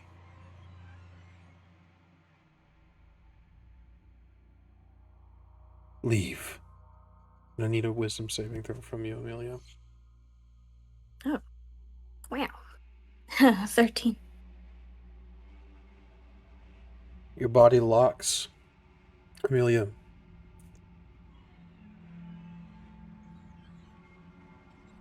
You find yourself turning on your heel. You push past and you squeeze past Nadidah. You turn to leave. Am I in my right mind? You are under the effects of the spell Command. Okay. As my body's moving, she just says, "Really? We're doing this now?" Can I grab her arm to stop her? You may. Yes, small. I move one square closer. Absolutely. We're not exactly in a turn order yet, so time is a little bit nebulous. You can move. Mole, you are hidden. Oberon, Cal, Nadidah, you have the opportunity to move as well. But you, unlike the mole, are not hidden. So there's, depending on your actions, this could escalate. As a no. You had something, Cal? Gotcha. I'm just moving a little closer, not in like a weapons drawn kind of way, just more support. Mm-hmm. Under the effects of the spell Command, Amelia, it holds you for a second. This command will... You seek to carry this command out. However, Nadidah stops you. And it isn't a persistent thing. This is something you do on your turn. So you turn to leave, you take a few steps, and Nadidah holds your arm, and you shake yourself free of it. That was undignified and unnecessary. I'm not here to debate with you. I'm not here to play with any of you. My reasons, my actions, my work. What I do here today is mine and mine alone. Now go. While you still have the chance.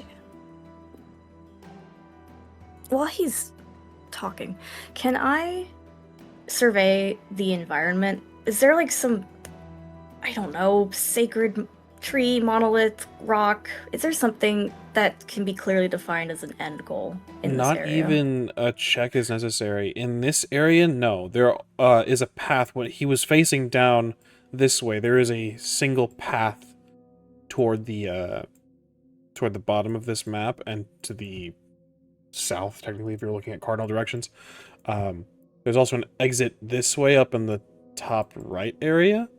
But he was not approaching that area. He was going toward this exit here.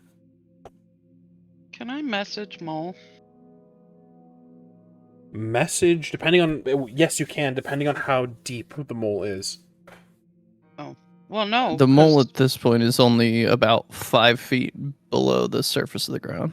Then yes, you should the be able message to. goes through things. Yes, depending on how deep the mole would be in dirt, it would be okay. lost. But 5 feet, you can absolutely message the mole. She's gonna message the Mole, find what he's after. Can I respond? Can you respond to a message? Yes. Mhm. You can. You get a sort of one response, and then it needs to be recast.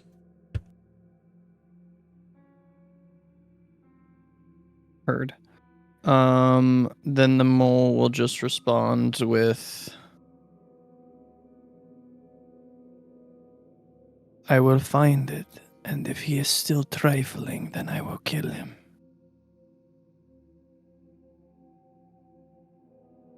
and the mole will begin to burrow. Let's see. This direction-ish. 5, 10, 15, 20, 25, 30. Excellent. Just looking for anything with that same sense, feeling for anything with enough power that it might draw a planeswalker here. Yes, I'll need you. I'm not gonna make you reroll. A 30 is pretty crazy, so I'm not gonna have you like reroll and kind of kill that. Getting closer. I'll allow you. Once you get to the edge of the map, you'll feel this. So I'm gonna go ahead and just preemptively move you down right here, because it'll take you a single turn to get right here. This is when you begin to feel it. This is where you begin to feel power. You have no other word for it, Mole.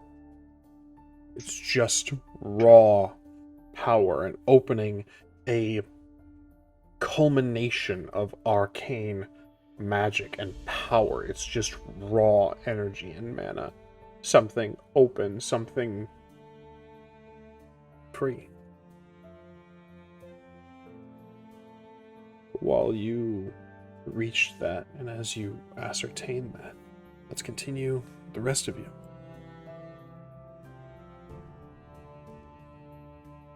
You speak of ambition, but clearly you have to be ambitious enough to, again, not to belabor the point, invade someone's home and hurt their people to seek something.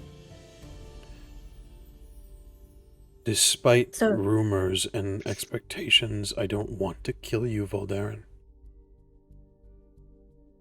Why are you so rude? Take your minions and leave.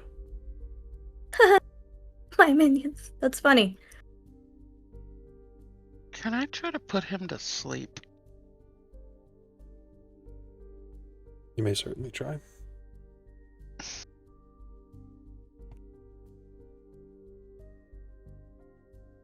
Again, you assume who I am and what I do. So it's so hard to believe that I've made friends along this journey. Or would you not know anything about that given how lonely you travel? Lonely. You Your think me reasons are your lonely? own.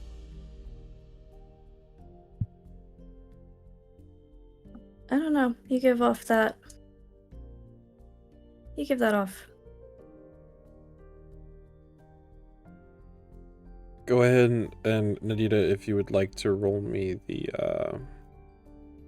5d8. I'm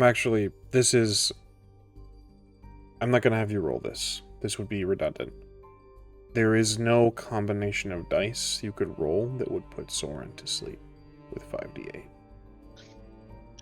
She's just trying things. She's like, well, we'll try. Let's see what happens. Mid-conversation today, you wave your hands, you cast this spell.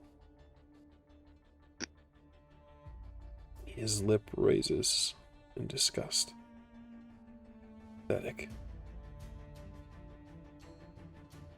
Very well. Twitch.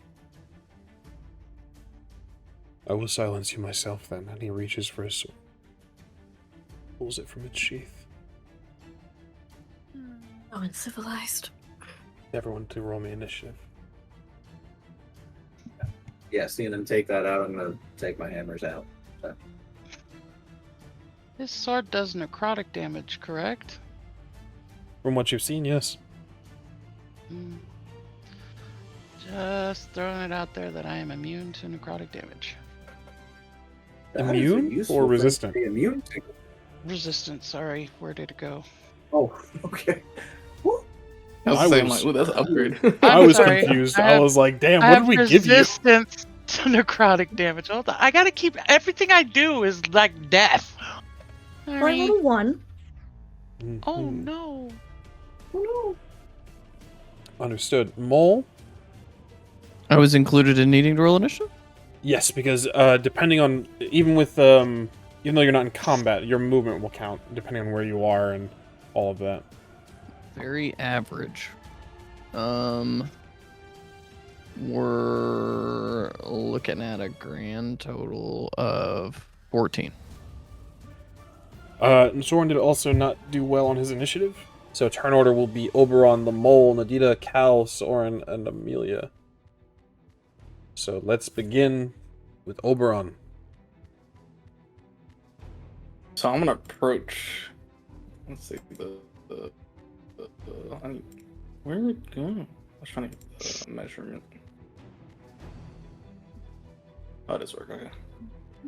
I'll say it's right there. I'll approach and I'll say, "Good sir, we are trying to resolve this peacefully. We just want to talk. We have our own reasons for being here." That's all I could say in like 6 seconds. I'm gonna cast Armor of Agathis on myself at 2nd level, and just hope he stops. Understood. So I'll get 10 temporary HP. And if he hits me, he takes cold damage. That's my Understood. turn. That'll move us to the Mole. The mole is going to keep moving towards this thing that was ahead of us. Easy enough. Are you moving at your normal speed, or are you going to try to dash? If I have to get closer to this thing, double moving is not a problem. The double movement will get you there. It's above you. You can, of course, angle yourself. You don't need to stay on the ground, but you can reach it. You can Yeah, stand I think before. just shy of the thing, he will emerge so that he can see it before he gets too close. It is it's a pathway. It's a blue triangular image. This arcane light filling this cavern. Peering past it, even especially with the goggles you now have, you see flickers past the ripples of arcane energy. Water. Lost things. Twin horned structures in the distance.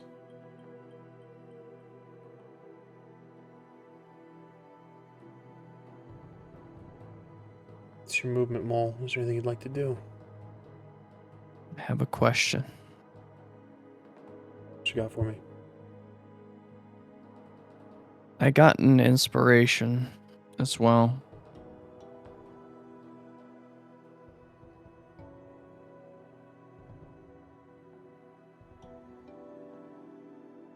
Before I ask if I can spend it, Can I ask how many turns it would take to attune myself to this gate to be able to planeswalk there? You wouldn't even need to attune to it. I mean, if I were to say use my inspiration to try and shut this gate to spite Sorin, and then force him to rely on our planeswalking ability to backdoor us there if he wants to go. I would like you to make me an Arcana check. Of course, your inspiration is yours to choose if you'd like to or not. Is there any way that I could maybe pitch that as survival being a green aligned planeswalker? The answer's no, the answer's no. I'll eat the difference. But I'm racking my brain. I don't see a way that I could fathom this. Well, I lied. With the specific type of ranger you are, it wouldn't be your planeswalking that comes into play here. The fact that you are a Horizon Walker ranger would, though.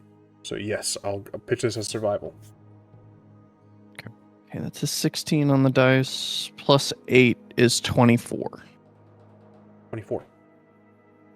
You could not close this. This is a fixed place. This is a fixed portent. It's something that is beyond your power to control or to close. Is it beyond Egon's power to close?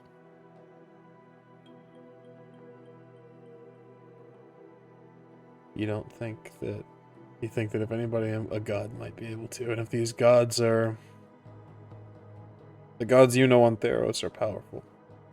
If these things want to call themselves gods, they better be able to do something about this. Then I will try to attune to the place on the other side of this portal. I'll say this again. I know what you're asking. You don't need to. You see it. Now you see it, even past this. And if you want a better circumstance for it, you can step in and then step back out. It is an open pathway. I think with the 24, the mole is confident that they can burrow a tunnel to this place. And the mole will get down on his forelimbs and his paws, and he will press his forehead to the ground, and he will pray for death himself. A simple prayer. You said you are a god of honor, Egon. Come to me. Fulfill our bargain. Give me a religion check with advantage. Get a grand total of +1 to this, so we'll see what happens, gang. The 16. There's no response. Well, this place gets colder. You can see your breath. All of you can see your breath. And ravens call in the distance. He's heard you, Mole. Let's see how swift the gods have called Aimar. Your movement, a prayer, and an Arcana check. I think that this would surmise your turn. Let's move over to you, Nadidah. Does he look mad or just asshole-ish? Sorin? Like, does he look like a bad guy? I mean, emotion-wise. Does he look angry as he's drawing his sword? He looks bored. Okay. He looks fed up. Okay. If you'd like to get a deeper insight onto it, I would require a roll. Yes, please. I'm trying to read his feelings. Go ahead and give me an insight check. 15. He's a difficult man to read. He largely seems bored, maybe a little bit frustrated. But there's a determination there. Okay. He's here for a purpose. He's not just annoyed with all of you, though. He's annoyed that he has to be here. So she's gonna take a step forward, kind of in front of Amelia. Wow, sorry about that. She's gonna kind of hold her hands up to Sorin. Lord Markov? She's kind of looking at Amelia like, please tell me I didn't screw that up. I understand that you would rather we not be here, but we're really trying to help. So can we put the stick away? I've already seen the damage it does. Can we just talk about this? Give me persuasion. Woo! 22. 22. Leave me to my business. I will not ask you again. And he turns, sword in hand, away from all of you. It is not his turn, however, so he will not be making a move. That'll bring us to Cal. Okay. Now, he's put his weapon away, you said, and he's getting ready to effectively turn away. He has not put his weapon away. He still has his sword in hand. He is walking with it now, not exactly at the ready, but it's out now. Okay. Let's see. So I'm going to use Armor of Agathis as well, to, just in case, coat myself in a little bit of protective armor as well.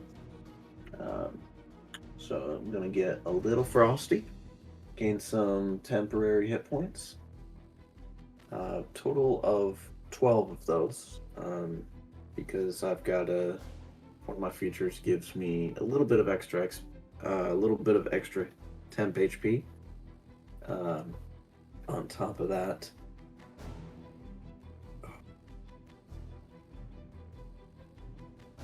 I'm not sure if increasing my size here would count as a hostile action. So I'm not sure if I want to do that just yet. Would I know if he would take that? Like, just kind of like a vibe kind of thing? If that would be a bad idea right now? Let's go with an insight check. So I got some doubts. Y'all seem so nervous. 17.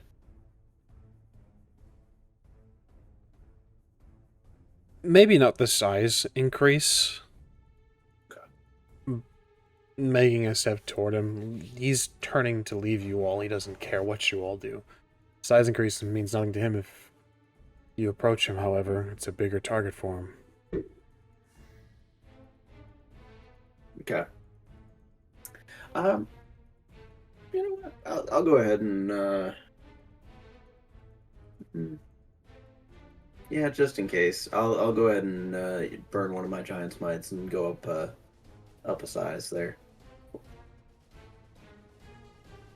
I just said I'm going to turn you and increase your size, and I'll turn you back. That's fair. Perfect. You grow. Yeah. Amelia, your companion, once more at your side, is growing next to you. Is there anything else on your turn, Cal? That'll be it for my turn. That'll bring us to Sorin himself. He will begin to walk. Jumps from the ledge. And moves down. That is his turn. Amelia. I'm not going to have you make a roll for this because I think you're uniquely attuned to the physiology of what you and Sorin are. But when Nadidah spoke, his nostrils sort of flared. He smelled her. Perhaps this is why he listened. Just as a note. Just for you. Yay. Just for me. Well, there's a couple things we can do here. All of them are probably bad ideas. I'll tell you what I want to do. And I'm just gonna gauge your reaction. I would love to use Charm Person. Entirely up to you. God, you're so neutral about it. Damn. Do I need... I don't think I need... He just needs to be able to hear me. So, does this count... We're in turn order. Does this count as us fighting him currently? Would he get advantage? No. No hostile action has been taken.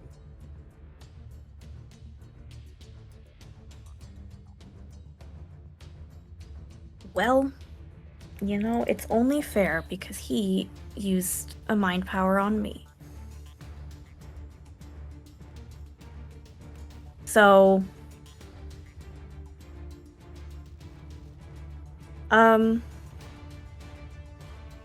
she's gonna call out to him, and she's going to say, actually, can I, since I have advantage on charisma ability checks, can I attempt to just use my natural charisma first? And if he doesn't, can I then cast Charm Person? As like a gotcha. Unfortunately, I'm gonna say no. I'm pretty loosey-goosey with like checks being an action in the action economy of D&D. However, given that you're like essentially trying to get 2 uses out of a charm, I'm gonna go ahead and say no. My natural charm. That's fine. In that case, I will. I think I'm more yeah. I believe you need to be able to see him, correct? Mm-hmm. He's out of your line of sight currently. You'll need to move down onto the same little playing field. Yeah, I will do that. And I will double check. Then, nope, I'll have to. So I just moved 10 feet, 15, 20, 25, 30. Yeah. Now I will. I'll just call out to him and say, oh, you're impossible. At least take me with you. No one else. Call it good faith between cousins. What does he need to roll? Wisdom. What is your save? It's not good. It's 14.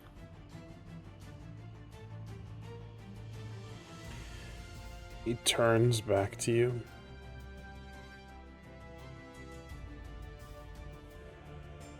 Good faith in myself and a Voldaren.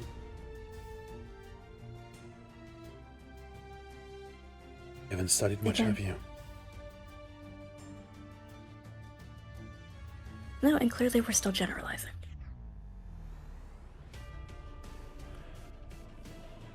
Your friend has bought you some time. I suggest you take it to leave. Remembering that the mole's not in sight.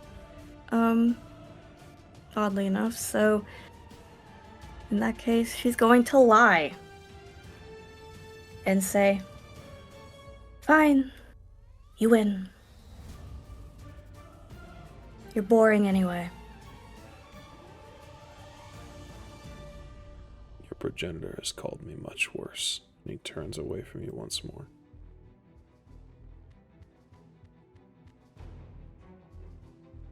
I don't have any movement left, but on my next turn, I'm gonna follow him.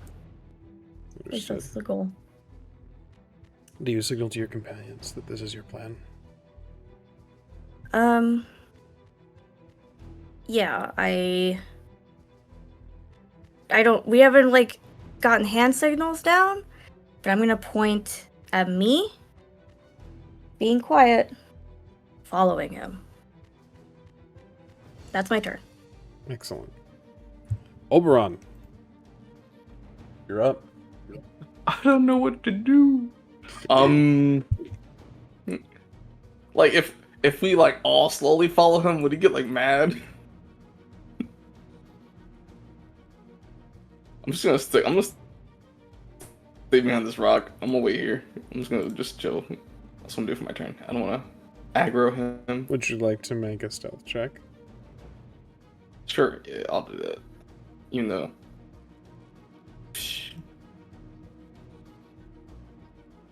Always worth trying. 16. I'm just gonna Understood. hang around this stalactite, one of them.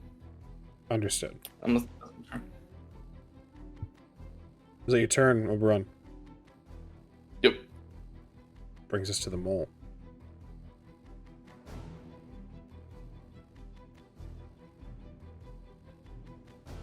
The world is cold. Mole.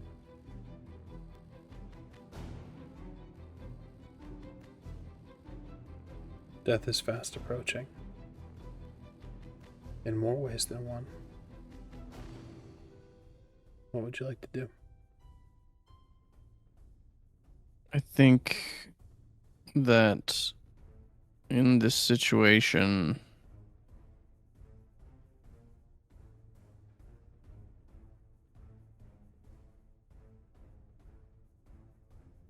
there is moss and things. Yes.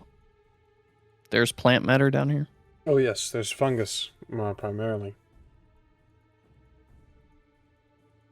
Okay. I would like to spend the appropriate amount of spell points to cast plant growth. Understood.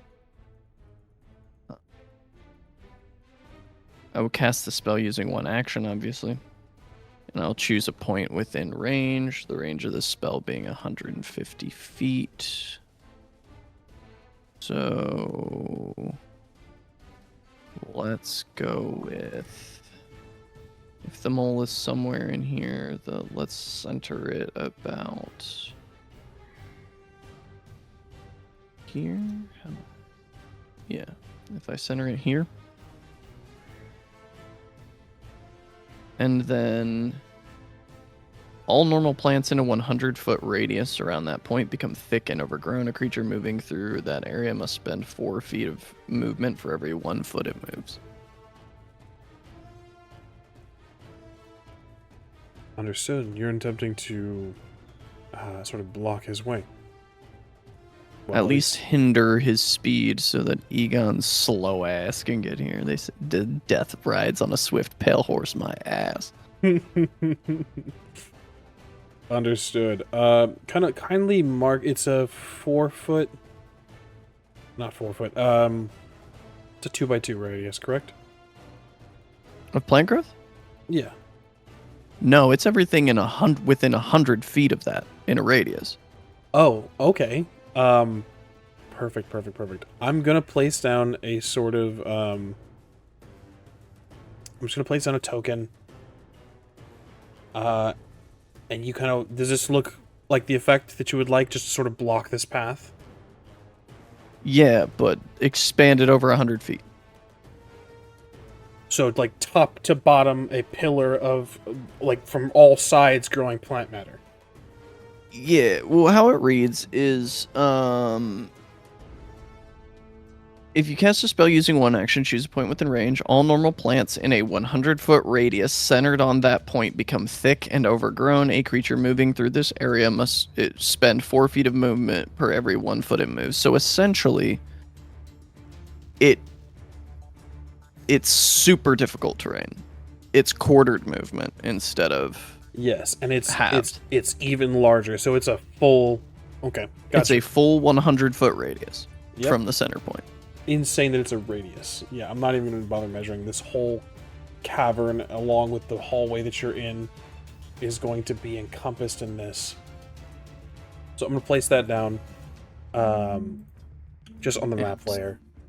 To do this, and actually, if you would be okay with it, I would like to experiment a little bit here. as I cast this spell and the mole digs their claws into the earth and feels this outrush of mana,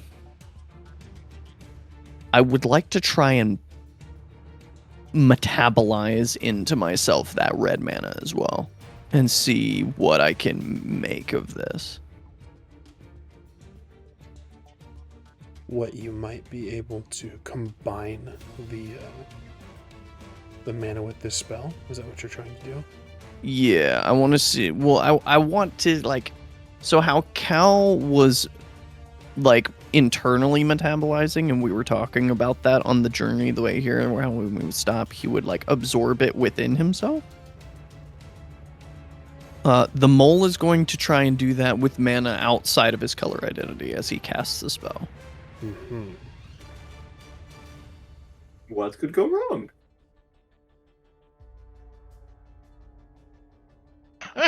Feed me Seymour. Here we Now, go. there is a hard system in place for these mana abilities.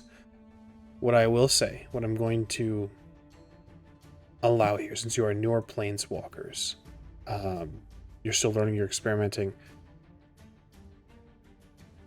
We'll mess with this. What do you think you would like to happen as you push the red mana through you to cast this?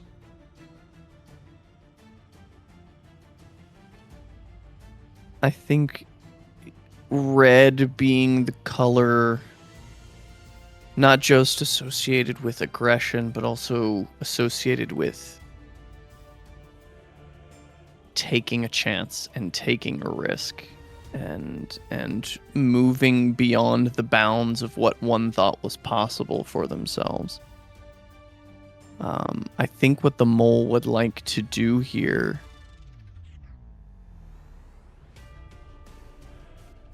his boy loved to walk in the sweet grass fields. And he has not seen a single bit of that tall, beautiful, sweet-smelling grass here in Kaldheim. And if he can leave one spot of it behind, this place will be all the better for it. And I think as he channels this, he's going to try and make it even thicker, even more, bring a piece of his home, Theros, here to Kaldheim, and is going to try and grow this sweet grass from the ground as well as it begins to, like, whip and entangle even more. You do this, Mole. And it's beautiful for a moment. As the plant life grows, it is gorgeous, and then it becomes overgrown, and then it becomes dangerous. The sweet grass writhes out of control.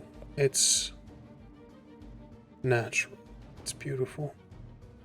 But you have forced mana that is not yours, something that is not fully in your understanding, not at your core, and pushed it here.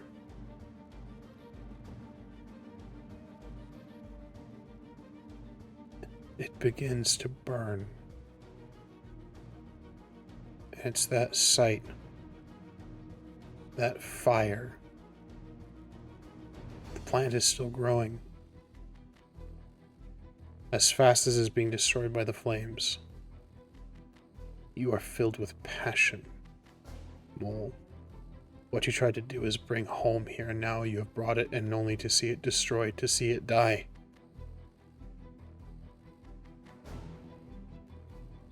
What do you call out as you force the flames back, smothering them with plant life?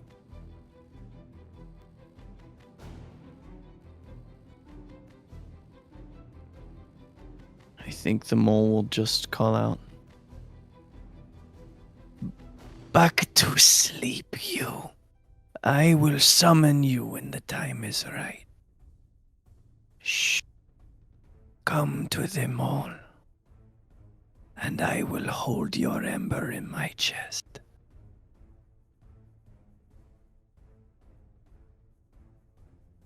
You do this, it becomes thick, becomes a barrier. Sorin will need to cut, to carve.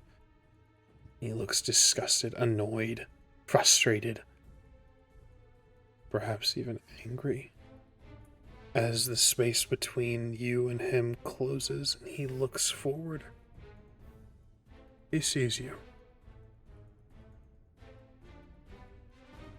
But what blocks your path is not just plant life. A hand crawls from the smothered flames. An arm, a torso, an adolescent's body, clad in black, cutting away the vines with a sickle.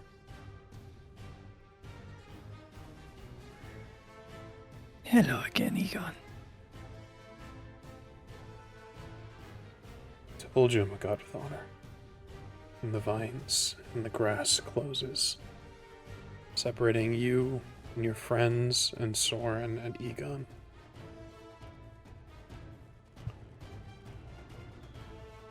Mole, you have movement.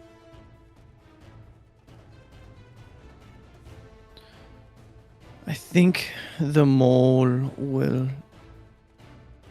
use their movement if they can to hold a hand out to Egon and help him through the rest of the plant growth.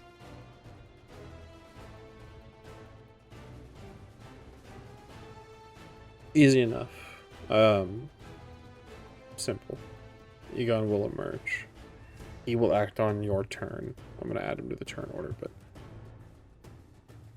for now, we move to Nadidah.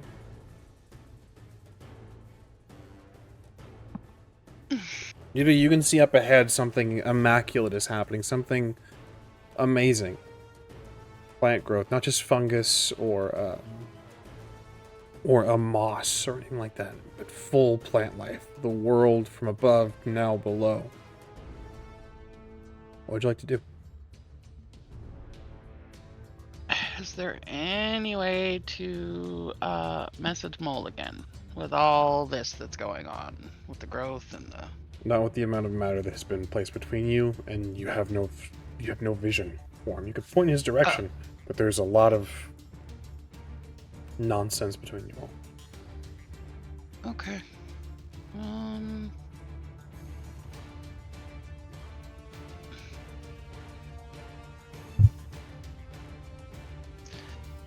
Well, this says you can cast a spell through solid objects if you're familiar with the target. Message? Does that? Yeah, because it's from my dragon mark. Does that make a difference? Yes. So the solid objects is 1 foot of stone, 1 inch of common metal, 1 thin sheet of lead, or 3 feet of wood blocks the spell. This is a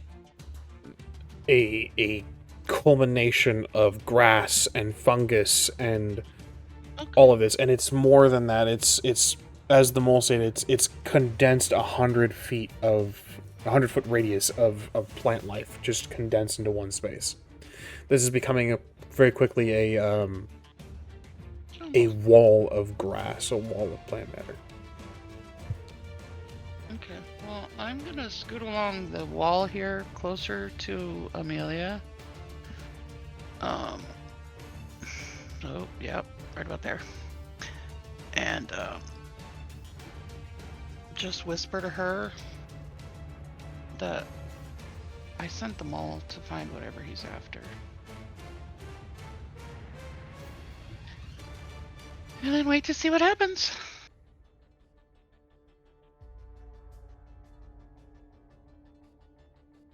Understood. That moves us to you, Kel. Okay. For right now, I'm just gonna move down here, keeping my spot behind. Oh, there we go. Cool. Yeah, that's what I've got for now. Yeah, I think readying an action would use my reaction, correct?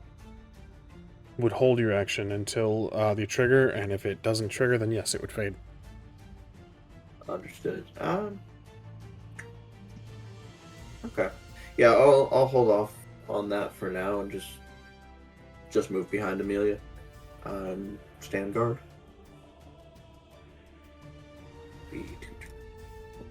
That'll bring us to Sorin, who turns now, sword clenched in his hand. Amelia, Cal, all of you see is angry.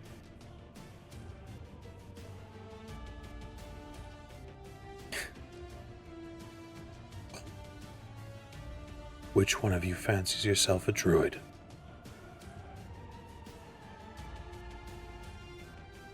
He is going That's to... funny. Go on.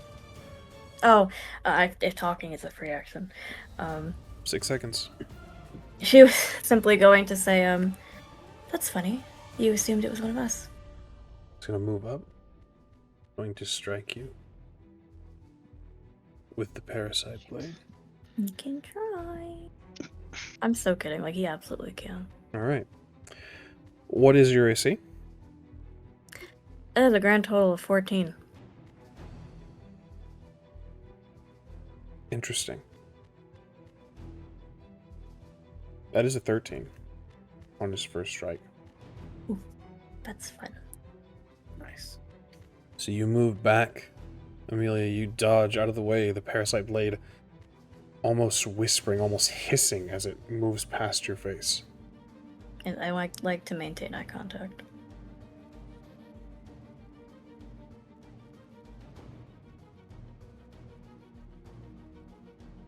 Olivia taught you some tricks. Again. Oh my god. I'll wait for my turn to retort. Make another attack.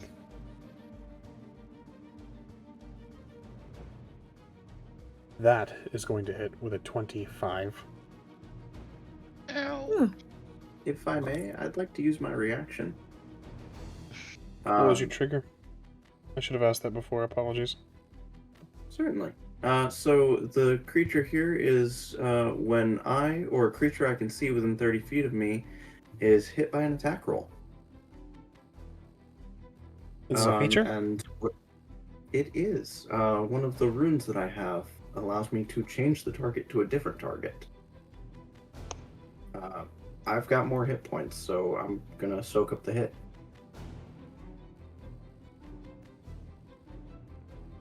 I would like you to... You know what? Actually, yeah, absolutely. You can, with how large you are, you cannot squeeze past this, deeper into this tunnel with how big you are. You can, however, reach down a hand in front of Amelia and take the hit. So right off rip, you're going to take 6 slashing damage. Okay. Oh, apologies. Yes, he's going. That is actually going to be 11 slashing damage. 11 slashing. Okay. Now I do still have the I temporary apologize. hit points. I'm not done hurting you. Oh no, that's totally fine. I figured there was going to be more. I wanted to let you know that due to the proximity here, he's going to be taking 10 cold damage. Understood. You're in addition to that slashing damage, you're going to take 6 necrotic.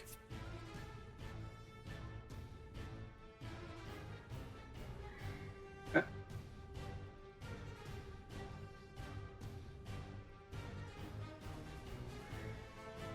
And he looks at you, Cal, and says, "Very well. The big one first." That's going to be his turn. We move Amelia. This is your turn.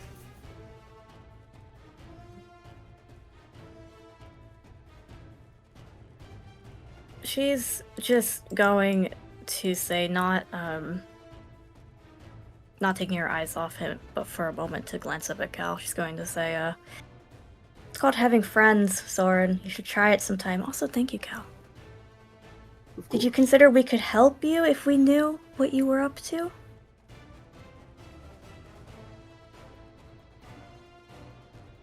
Ready as the blade again and says, I don't need help from your ilk.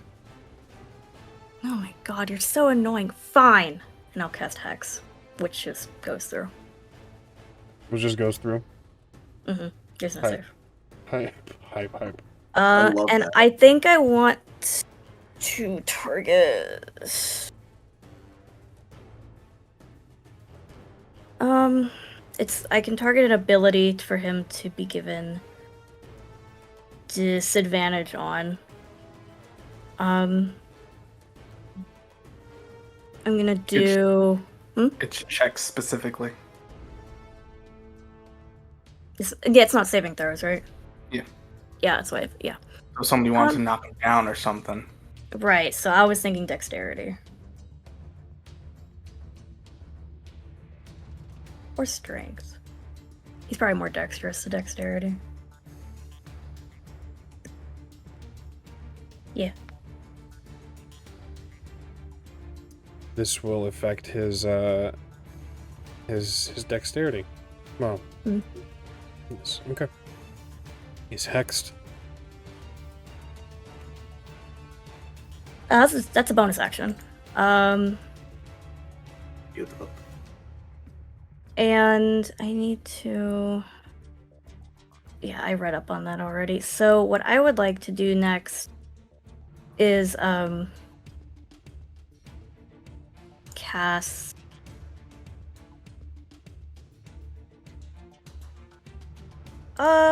he's pissing me off. I'll cast Eldritch Blast. I know he's right in front of me, but I want to use my red mana charge to help me with that attack roll. Understood. Do you want to choose from the natural mana abilities? Yes, I'm looking at it now. Okay, it says that I can use it to... Wait. Okay, it says I can only use it for a weapon attack. A +1 to a weapon attack. So I guess this it wouldn't. I couldn't use it to give me a +1 to a spell attack.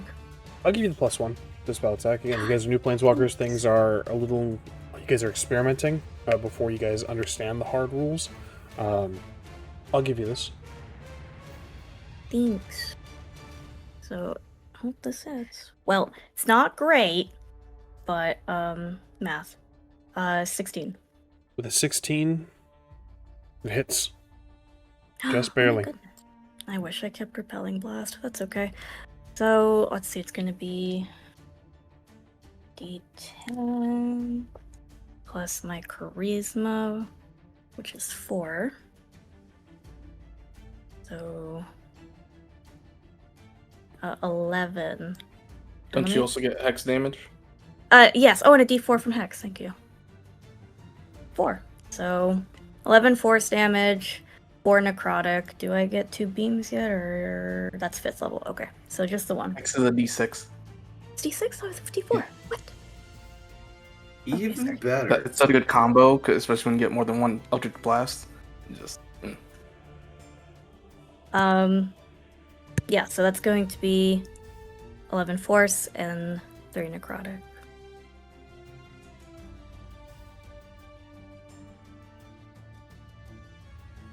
You can see Amelia as the bolt hits in the chest. The armor, or perhaps Sorin himself, takes in the necrotic damage. Doesn't do nearly as much as it should. He is forced back on his heels. He skids back a bit on the dirt. He's injured, but he looks a bit unfazed. He looks to all of you. Is there anything else you'd like to do on your turn? As my action, my bonus action, he's still threatened in my threatened radius because I don't have Repelling Blast. So, I'll just, again, look him in the eye and say, you want to stop throwing a tantrum and talk about this like adults?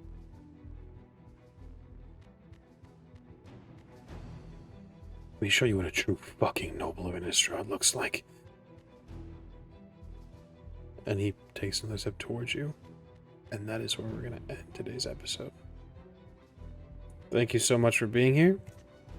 Thank you so much for watching, and thank all of you so much for playing. We'll see what happens in the finale for the Ignited for this particular group next time. Same time, same place, same heroes. See you then.